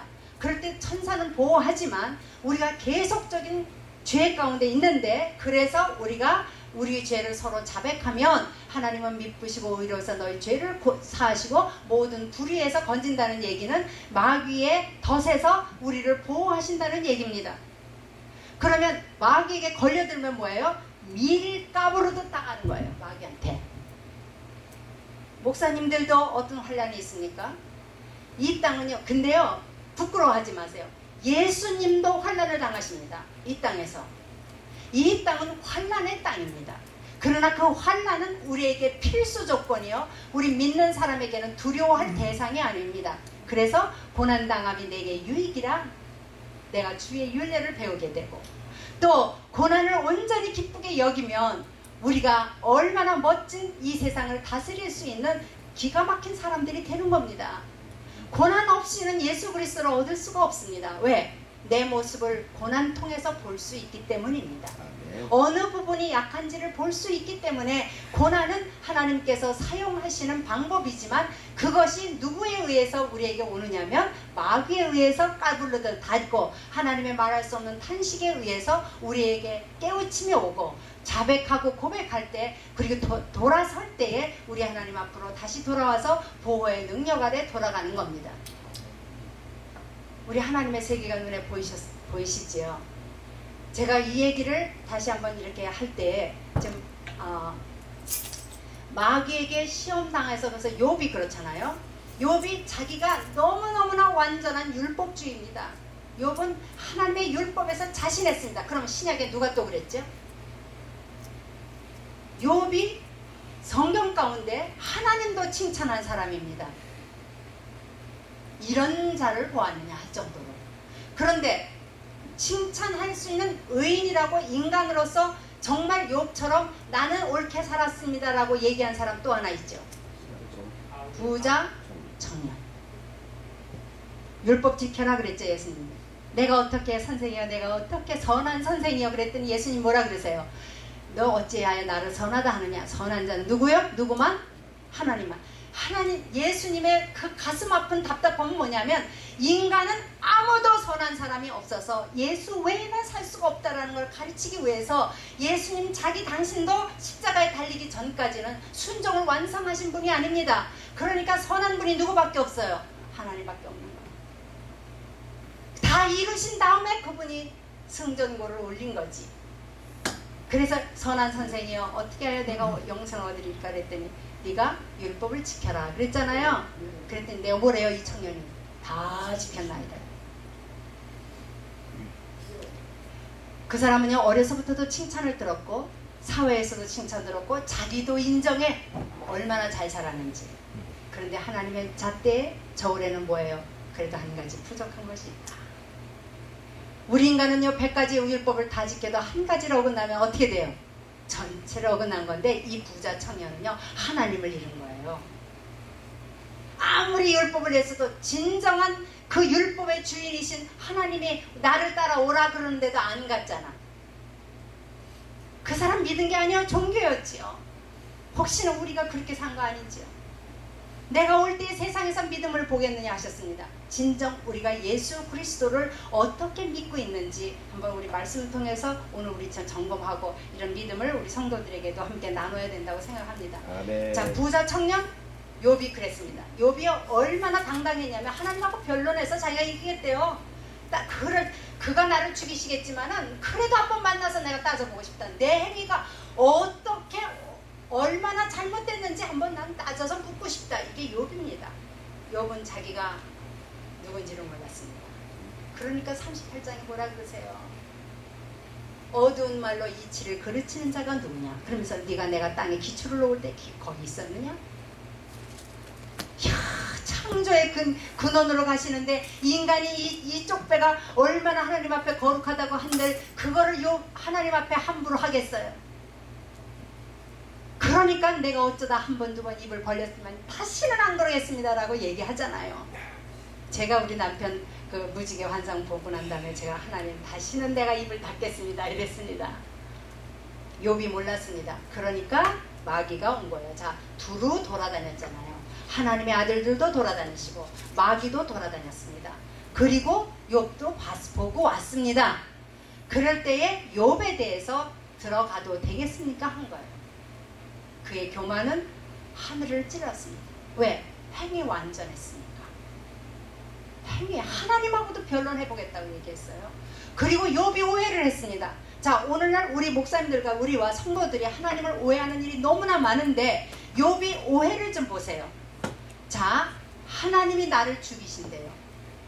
이 모든 고난을 누가 주셨다고 그래요? 욥을 읽어보세요. 하나님이 내게 주셨다고 그래요. 근데 실제로 준 건 누가 준 겁니까? 마귀가 준 거잖아요. 마귀가 주는 겁니다. 하나님 아니시에요. 근데 욥이 그렇게 완전하다고 하면서 하나님더러 나를 그러면서 이 사람이요 얼마나 기가 막히냐면 나를 죽이실지라도 내가 저분을 섬긴대요. 내가 적신으로 왔사오니 적신으로 가올지라. 어떠한 일이 있더라도 나는 하나님을 배반 안 하겠대요. 그거는요, 욥의 종교가, 욥의 신앙이 자기의 인간적인 노력으로 하나님 앞에서 최선을 다하겠다는 아버지를 믿어드린 신앙입니다. 이해가 안 돼도 믿어드릴게요, 이거예요.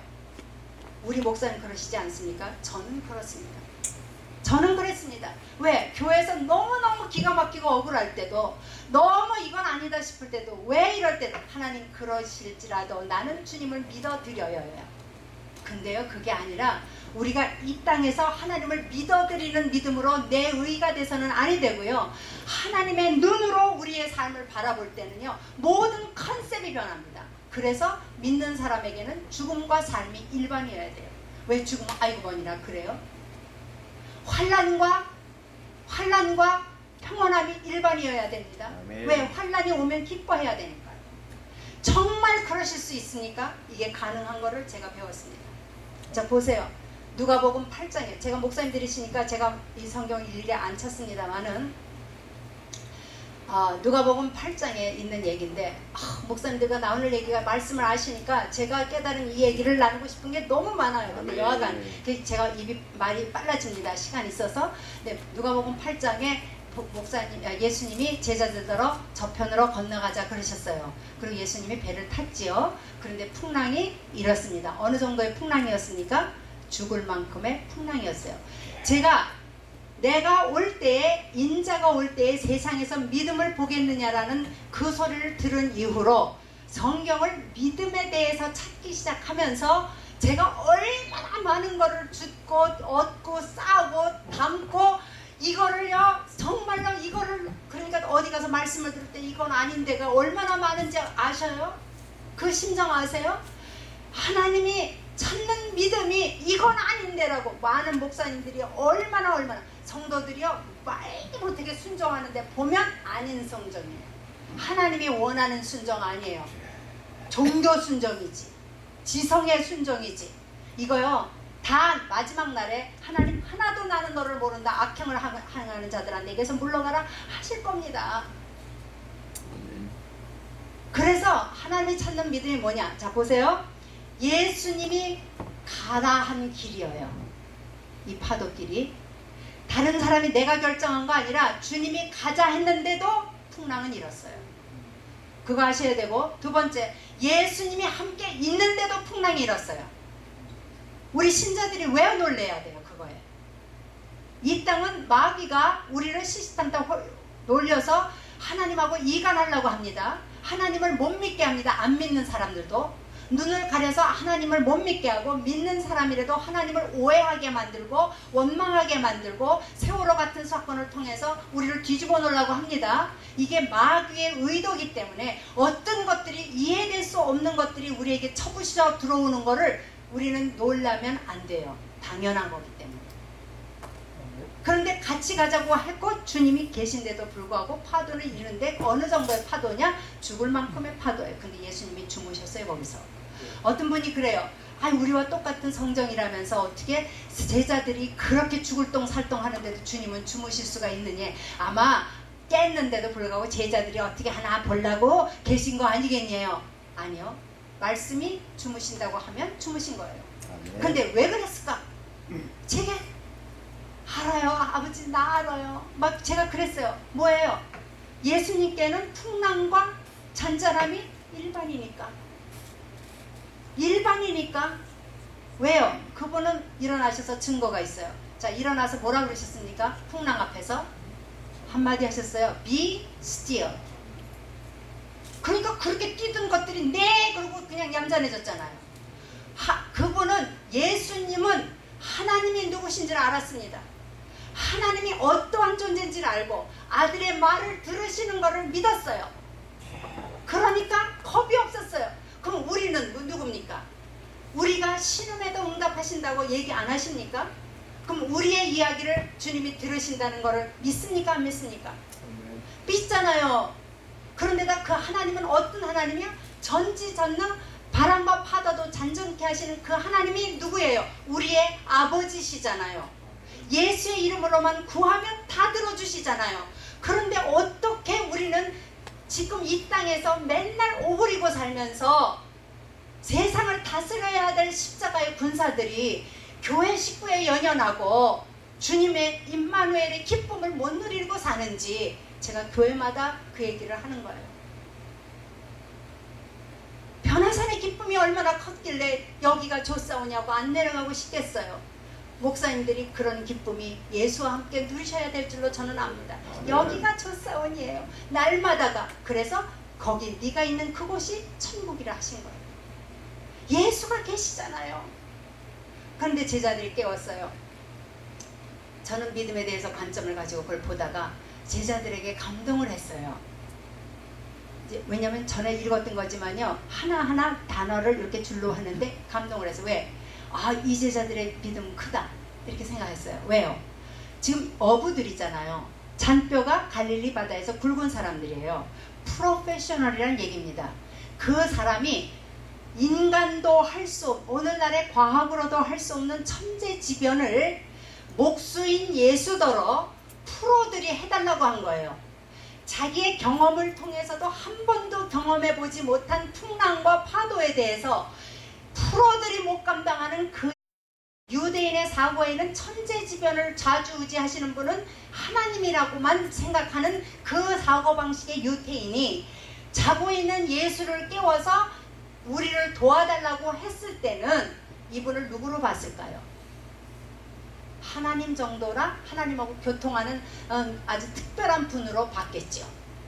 그러면 겨자씨만한 믿음보다 컸을까 적었을까? 목사님들 왜 이렇게 그냥 생각하느라고 있는 거예요 정말? 겨자씨가 얼마나 적은지 아시죠? 볼펜론 똑 친 거 요게 겨자씨예요. 그만한 믿음만 너네들이 온전히 있어도 산이 바다로 간대요. 여기 목사님들 중에서 산 바다로 가게 하신 분 손 들어봐 어디.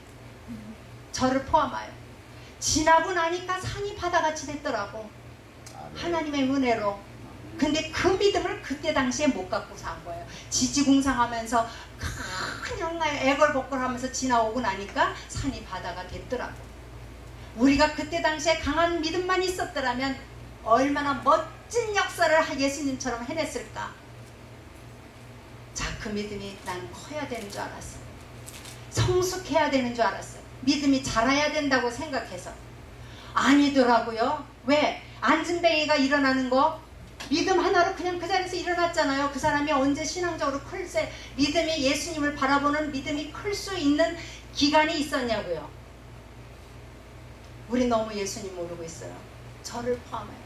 저는요 이제 천지를 지으신 하나님에 대해서 연필 꼭지로 아니 아주 가는 볼펜으로 꼭 뚫은 고기로 고빛 하나만 잠깐 맛봤는데도 제가 이렇게 신나는데 이 창문이 확 열려지면 그 예수님의 그 기쁨과 삶이 어떨 것 같아요? 요만큼 좀 맛봤는데도 이렇게 좋은데. 예수님 일어나셨어요. 제자들더러요. Where is your faith? 그랬어요. 저 얼마나 놀라는지 아세요, 목사님? 겨자씨만한 믿음도 아닌 거예요.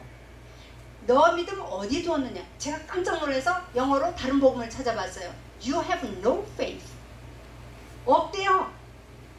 그때요, 저는요, 그 인자가 올 때 세상에서 믿음을 보겠느냐는 걸 저에게 주신 말씀으로 알았기 때문에 베드로처럼 내가 지금 사모로 이렇게 있는다고 하지만 내가 예수님 오실 때 나는 주님을 모른다 할 수 있겠구나. 그걸 미리 보시는 예수님이 나에게 알려주신 거구나. 베드로처럼. 이런 각도니까 저는 죽느냐 사느냐가 달린 믿음이에요. 저에겐.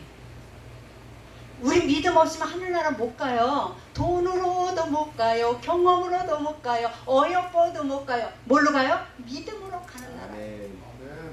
근데 그 믿음을 주님이 나는 너를 모른다 그러면 어떡할 건데요, 우리? 그러니까 제게서의 이 믿음의 문제는 직접 주님께서 나를 타치하셨기 때문에 이 사람 위해 기도하는데 나에게 주신 말씀이었을 때 내가 이 믿음이 아니면 나 주님 앞에 갔을 때 어떻게 할 거? 그러면 하나님이 찾는 믿음이 뭘까? 그리고 찾을 때 우리가 설교할 때도 생각하면요, 가만히 생각하면 성경이 믿음 없다고 나오니까 목사님들이 그냥 믿음 없는 걸로 얘기하지만 실질적으로 계산해 보세요. 그 사람들 믿음이 있는 거예요. 인간이 할 수 없는 일을 인간대로 해달라는 게 어떻게 겨자씨보다 적습니까? 근데 주님이 믿음 없다 했어요. 다른 영어로 보니까 you have a little faith. a little faith 하는 거는 아주 조금도 없다라고 더 강조한 내용이에요. 조금 있다라고 하시는 얘기는 없다라는 얘기입니다. 제가 거기서요 울었어요. 진짜 울었어요. 계시록에 인을 떼다가 인 뗄 사람이 없어서 인을 누가 뗄고 그랬을 때 없어서 울었다는 식으로 요한이 제가 울었어요. 아버지 나는 틀렸네요. 나는요 믿음을 아직까지도 그 사람들의 믿음을요 겨자씨보단 큰 것 같이 보이는데 어떻게 주님은 믿음 없다 하시면 나는 그럼 뭐예요 아버지? 제가 그랬어요. 그랬더니 주님이 저한테 얘기하셨겠어요? 안 하셨겠어요? 그러니까 제가 얘기를 하는 거예요. 딸아 네가 바람과 바다를 잔잔케 할 수 있느냐? 그런 음성이 들려요. 그래서 제가 그건 뭐 얘기거리도 안 되잖아요. 그래서 아니 사람이 인간이 어떻게 바람과 바다를 잔잔케 합니까? 현재 과학으로도 안 되는데요. 그때 내가 뭐하고 있었냐? 그러셔요. 주님 주무셨잖아요. 우리가 죽게 됐다고 소리 지르면서 제 삶으로 이제 바뀐 거예요. 내가 죽게 됐다고 막 나의 아우성을 치는데도 주님은 그냥 응답도 안 하시고 모른 척하고 주무셨잖아요. 그런 걸 원망하시고 깨웠잖아요. 그게 기도 아니에요. 내가 이제 상상을 하는 거예요. 그 성경에 기도하러 가서 문제 타지만 하나님 도와주세요라고 기도하잖아요. 그렇게 깨워서 주님더러 도와달라는 그것이 어떻게 믿음이 아닐 수가 있습니까? 목사님들 이해되세요? 제 얘기가? 그렇게 제가 주님께 여쭈어봤어요. 성령님이 오늘날 여러분에게 와 계시잖아요. 그가 하시는 일이 뭡니까? 와 계신 이유가 뭡니까? 그분은 자의로 말하시는 것이 없습니다. 예수 외에는 우리에게 하시는 말씀이 없습니다. 예수의 영광만을 드러내십니다. 그렇기 때문에 우리가 성령님을 통해서 성경을 보는 것도 누구를 보아야 합니까? 성령님을 예수님을 봐야 합니다. 아멘. 그 성령님께서 저에게 말씀을 해오시는 거예요. 내가 뭐하고 있었냐? 깨웠는데 믿음 아니래. 그럼 우리 새벽 기도는 뭐야 또? 우리의 40일 작전 기도는 뭐야 또? 이게 나오더라. 자연히 나오는 거야. 내 삶으로 지금 이 성경책이 그때 이야기가 아니라 나로 비밀을 캐라고 주신 하나님의 보고잖아요. 오늘날 살아갈 수 있는 믿음의 비밀 코드를 캐라고 주신 말씀이잖아요. 영이 열려지지 않은 사람은 결코 찾아낼 수 없는 성경이잖아요. 그런데 주님은 나에게 믿음에 대해서 도전하셨고 이 말씀을 볼 때에 내 생각하고 다른 답이 나왔단 말입니다. 그러면 나는 이 다음에 주님 앞에 갈 때 다른 답을 얻을 수 있는 길로 서 있는 거예요. 내 답이. 저는 라지컬하기 때문에 그렇게 아주 플러스 마이너스 이퀄 뭐 이렇게 생각을 한 거죠. 그랬더니 하나님께서 그래요. 아버지 깨운 거 믿음 아닙니까? 그랬더니요. 하나님인 줄 아는 거 아니에요? 그랬더니 마귀도 난 줄 알고 벌벌 떤대. 마귀도. 우리의 믿는 믿음이 마귀만큼도 못한 거예요. 그러시면서 주님이 하시는 말씀이 네가 바람을 잔잔케 할 수 없으면 네 곁에 누가 있냐 이거예요. 창조주 예수님이 계시잖아요. 그래서 제가 임마누엘 신앙에 대해서 목사님께 이렇게 얘기하는 거예요. 내 곁에 계시잖아요. 내 안에 계시잖아요. 그분이 계신데 그분이 주무시고 계셔요. 그러면 바람과 폭풍을 잠잠케 할 수 있는 분은 오직 누구? 이분밖에 없어요. 그럼 그분이 알아 할 일이에요. 나는 그분에게 사실만 보고드리면 돼. 십자가 군사로. 그리고 그분이 주무시면 내 일이 아니니까 주님 품 안에 푹 안겨서 자면 되는 거예요. 내가 뭐하고 있었냐? 주무셨잖아요 하는 순간에 그 그림이 보여지는 거예요. 내가 할 일 아니에요. 주님 주무시거든 너는 가만히 서서 나의 하는 일을 보래는 거예요. 주님이 주무시면 나도 그 곁에서 자는 거예요. 때가 되면 주님이 알아서 해주시겠지 라는 믿음이 나를 평안케 하고 그 평안이 있는 속에 마귀는 도망가는 거예요. 불신앙과 허우적거림과 의심과 두려움이 임할 때는 마귀가 들까보듯 그 제자들을 흔들지만 예수님이 이 모든 걸 하신다라는 믿음으로 그분 앞에 그냥 쉬는 거예요. 안식입니다. 예수 안에. 진정한 안식이 들어올 경우에는 마귀는 달아나고 주님은 일하십니다. 아멘. 정말 예수님이 우리와 함께 계십니다. 그리고 우리가 할 수 없는 일을 가지고 덩덩거리지 마시고 그냥 하나님 앞에 알려드리고 못하면 눈 감고 쉬세요. 그냥. 그러면 평안으로 쉬셔야 합니다. 자, 예수님이 오셔서 내뱉으셨어요. 하면서 성령을 받으라 그랬어요. 그 다음에 뭐 했어요? 평강이 있을지어다. 아멘. 여쭤보겠습니다. 빛이 있으라 그러면 빛이 있었습니까? 있어질 겁니까? 성령을 받으라 평강할지어다 그러면 평강이 내려왔습니까? 앞으로 평강을 주신 겁니까? 나의 믿음에 따라서 그 평강이 왔다 갔다 합니까? 평강은 계신 겁니다. 믿음이 끈질긴 끝까지 붙은 것이 응답을 이뤄냈으니까 그 다음에 성경계에서 예수님이 뭐라고 그러시냐면 그러나 불의한 재판관도 이렇게 하는데 하늘에 계신 아버지께서 너희의 소원을 속히 응답하시지 않겠느냐 그거예요. 그러니까 하나님 불의한 재판관도 그렇게 졸르면 해주는데 하나님이 그렇게까지 오래 붙들고 계시겠냐? 그러니까 붙들어라 이렇게 얘기해요. 자, 그래서 성도들이 100일 작정, 1000일기도 솔로몬이 드린 1000번제 이렇게 하고 있습니다. 저는 그거 틀렸다고 봅니다. 1000번제가 이 사람을 만들어내는 거 아니에요. 1000번제의 노력이 하나님을 감동시키는 거 아닙니다. 믿음이 하나님을 삽니다. 자, 보세요. 이 메시지가 똑같이 쓰여 있는데 어떤 분은 과부에 수고하고 끝까지 포기하지 않고 어떤 어려움을 당해도 붙들었던 그거를 모든 거의 90% 이상의 메시지들을 그렇게 알고 있어요. 그래서 포기하지 말라고. 아니요. 여기에서 중요한 거는 예수님이 결론을 내셨습니다. 제가 이거를 해석한 것이 아니라 예수님의 결론입니다. 마지막 때 이랬어요.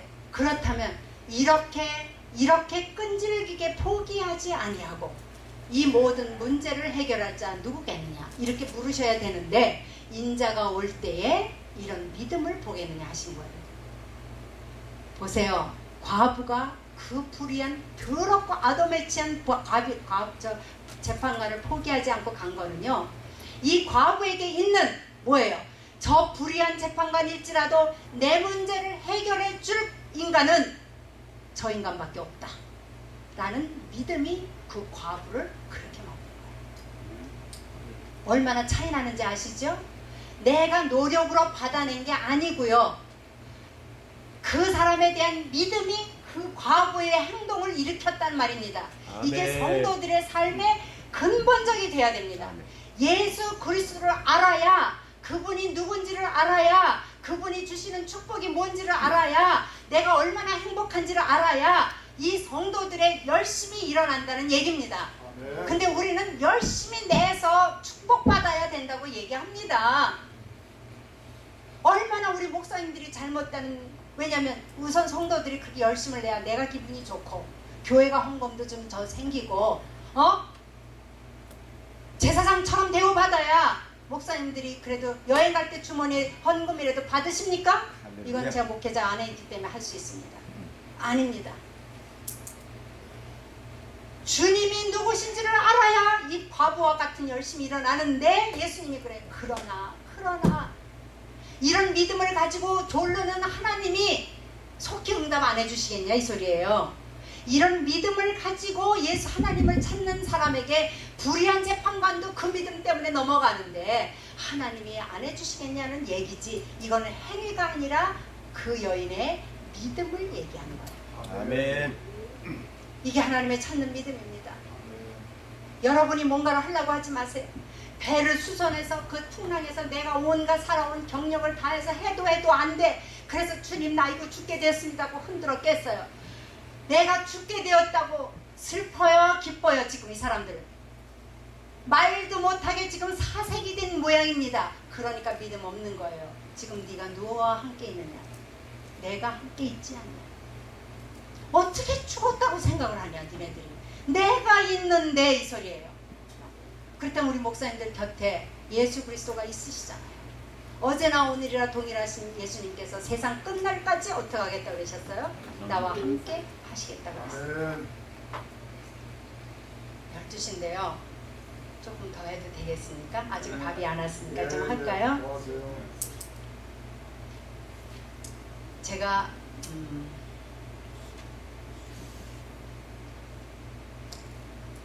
우선 그 욥에 대한 이야기를 하면서 다시 그 생각을 해보면요, 욥이 그렇게 교만했습니다. 그러다가 엘리야를 통하여 하나님의 크심을 들으면서 결론으로 38장에 하나님의 간섭이 나타날 때에 욥은 손을 듭니다. 마귀의 목적은요, 욥과 하나님을 이간해서 욥을 완전히 무너뜨리려고 했어요. 그런데 욥의 인간적인 지성적인 노력이 마귀한테도 마음에 안 들었고 하나님한테도 마음에 안 들었습니다. 아예 하나는 원망하고 가야 되는데 원망을 안 하는 거예요. 죽어라고. 그리고 빗대서 내가 태어난 날만 저주해. 간접적인 원망만 하는 거야. 그럴지라도 나는 여호와를 경외하려고 한다고. 그게 자기 의야, 이 사람은요. 근데 그 의는 마귀의 밥이 되는 의였고 하나님을 기쁘게 하는 의는 아닙니다. 우리는요, 모두가 다 하나님 없이는, 예수 그리스도의 피 없이는 주님 나라 갈 수 없는, 말할 수 없는 죄인들입니다. 하나님은 우리의 지은 죄를 보시는 게 아니에요. 내 자체가 죄인입니다. 우리가 어떤 죄를 저질러서 아니고 가만히 태어난 그 자체도 죄인입니다. 왜? 죄에서 나왔기 때문에.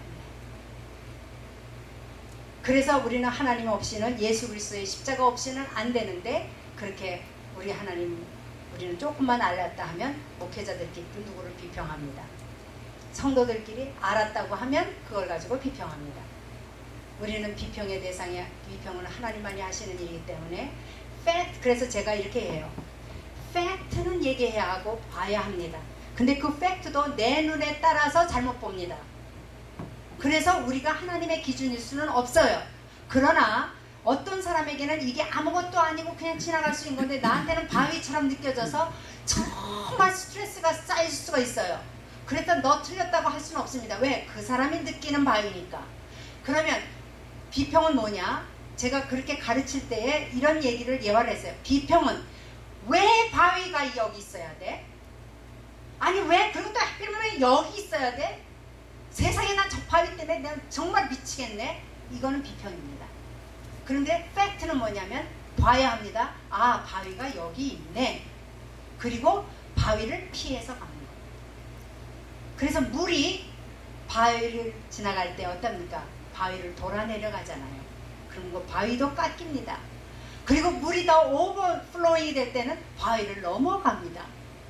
우리가 어떤 삶의 스텀블링 블락이 내 앞에 있을지라도 그 팩트만 보고 거기에 지혜를 얻어서 가시면 그게 스트레스도 안 되고요. 나중에 나의 영역이 커지면 그런 거는 아무것도 아니게 잠기게 됩니다. 그래서 믿음의 담력과 믿음의 분량이 커질수록 우리는 세상이 내 손 안에 들어옵니다. 순간 제가 이게 교만이 아니고 목사님께 말씀드릴 수 있는 거는 순복음교회 그 큰 교회 가면 목사님들도 웬만큼 큰 교회 섰다가도 다리가 후들거리는데요. 또 네덜하는 목사님들 많이 오잖아요. 그런데 저는요, 거기 있을 때 쓰잖아요. 성도들이 보이는 게 아니에요. 그냥 모든 게 진짜 제 손 안에 와 있어요. 주님의 소리만 들려요. 이게 가능하구나 느꼈습니다. 아예 크니까 떨리는 게 아니라 오케이 와라 이렇게 되더라고요. 이게 예수님을 가슴에 안으니까 되더라고요. 아멘. 그래서 이 얘기 좀 우리 목사님들한테 좀 해봐요. 이렇게 하고 싶은 거예요. 근데 제가 지금 강사로 나가는 게 아니에요. 알 수 없는 곳에 그냥 가는 거예요. 여기서 민들의 씨앗이 떨어졌어요. 거기서 또 나와갖고 나를 찾아요. 목사님, 내가 그 백년도에서 왜 금요일날 배가 안 떠는 바람에 집회했다가 주일날 그 장로교회는 여자 강사 안 섬긴다고 그런 교회인데요. 금요일날 목사님이 너무너무 크게 은혜를 받으셨어요. 네 분이. 나를 위해서 사모님 왔다고 그러시더니 주일날 성가대도 안 세우고 장로교회가 성가대도 안 세우고 2시 예배까지 3시 예배까지 2시로 땡기고 밥만 먹고 아침부터 아침 11시 강단서부터 계속 스트레이트로 얘기하고 30분 앞에 딱 맞춰놓고 배터로 저 데려다 주셨어요. 그리고 나서 백년도에 목사님들이 이렇게 자주 잘 모이는데 연합이 잘 돼서 근데 거기에 두 번째로 큰 교회 목사님 내외가 거기에 있었는데 그 목사님이 어느 사모님이 우리 교회를 다녀갔는데 너무너무 이랬다면서 사모님이 뭐 자기 간증을 하는데 목사님 한 분이 그 교회 목사님 사모님이 자기가 숨통이 먹혀서 이제는 목회의 삶에 더 이상 그러니까 이그조스트 된 거지. 완전히 넉다운 되고 있는데 그런 얘기를 들으면 나 그 사모님 좀 만나고 싶네. 막 속으로 그랬대요. 자존심상 얘기는 못하고. 근데 내가 한국에서 만수감리교회에서 집회를 끝내는데 그 목사님이 가장 아끼는 목사님이라 그러면서 저기 한 분을 소개하는 교회가 또 저를 지금 가을에 기다리고 있는 두 교회가 있다는데 그분이 소개하는 분 중에 한 교회가 가보니까 그 100년도에서 그 교회로 온 거야. 근데 난 줄 모르는 거야 이 사람들이. 갔다가 얘기하는데 사모님이 그러면은 100년도에 왔던 그 사모님이네요. 그렇다 그러니까 저를 붙들고요. 진짜 떠나는 까지 새벽 3, 4시까지 사모님과 제가 마지막 날에는 목사님 4분이 아이들 앉혀놓고 밤새 부흥회를 했다는 거 아니에요. 그러면서 사모님을 호텔에 안 모신 게 얼마나 다행이니. 나는 호텔 아니고요 목사님 사택 방 있으면 거기 주셔도 됩니다. 그랬더니 2층에 목사님 서재로 먼저 원로 목사님이 해놓으신 방이 아주 좋은 양옥집이 있더라고. 난 너무 노 프로블럼 그랬더니 거기 애들 다 자는 애들 다 밑에 와서 자라고 나를 혼자 덕방을 준 거예요. 그게 부흥회가 열린 거예요. 그 사모님의 신음소리에 응답하셔서 제가 부르심을 받았다고요. 이러니까 제가 어떨 것 같아요? 하나님 내가 누구예요? 그러죠. 그런 게 그냥 제가 잘나서가 아니라 저도 구경을 하니까 너무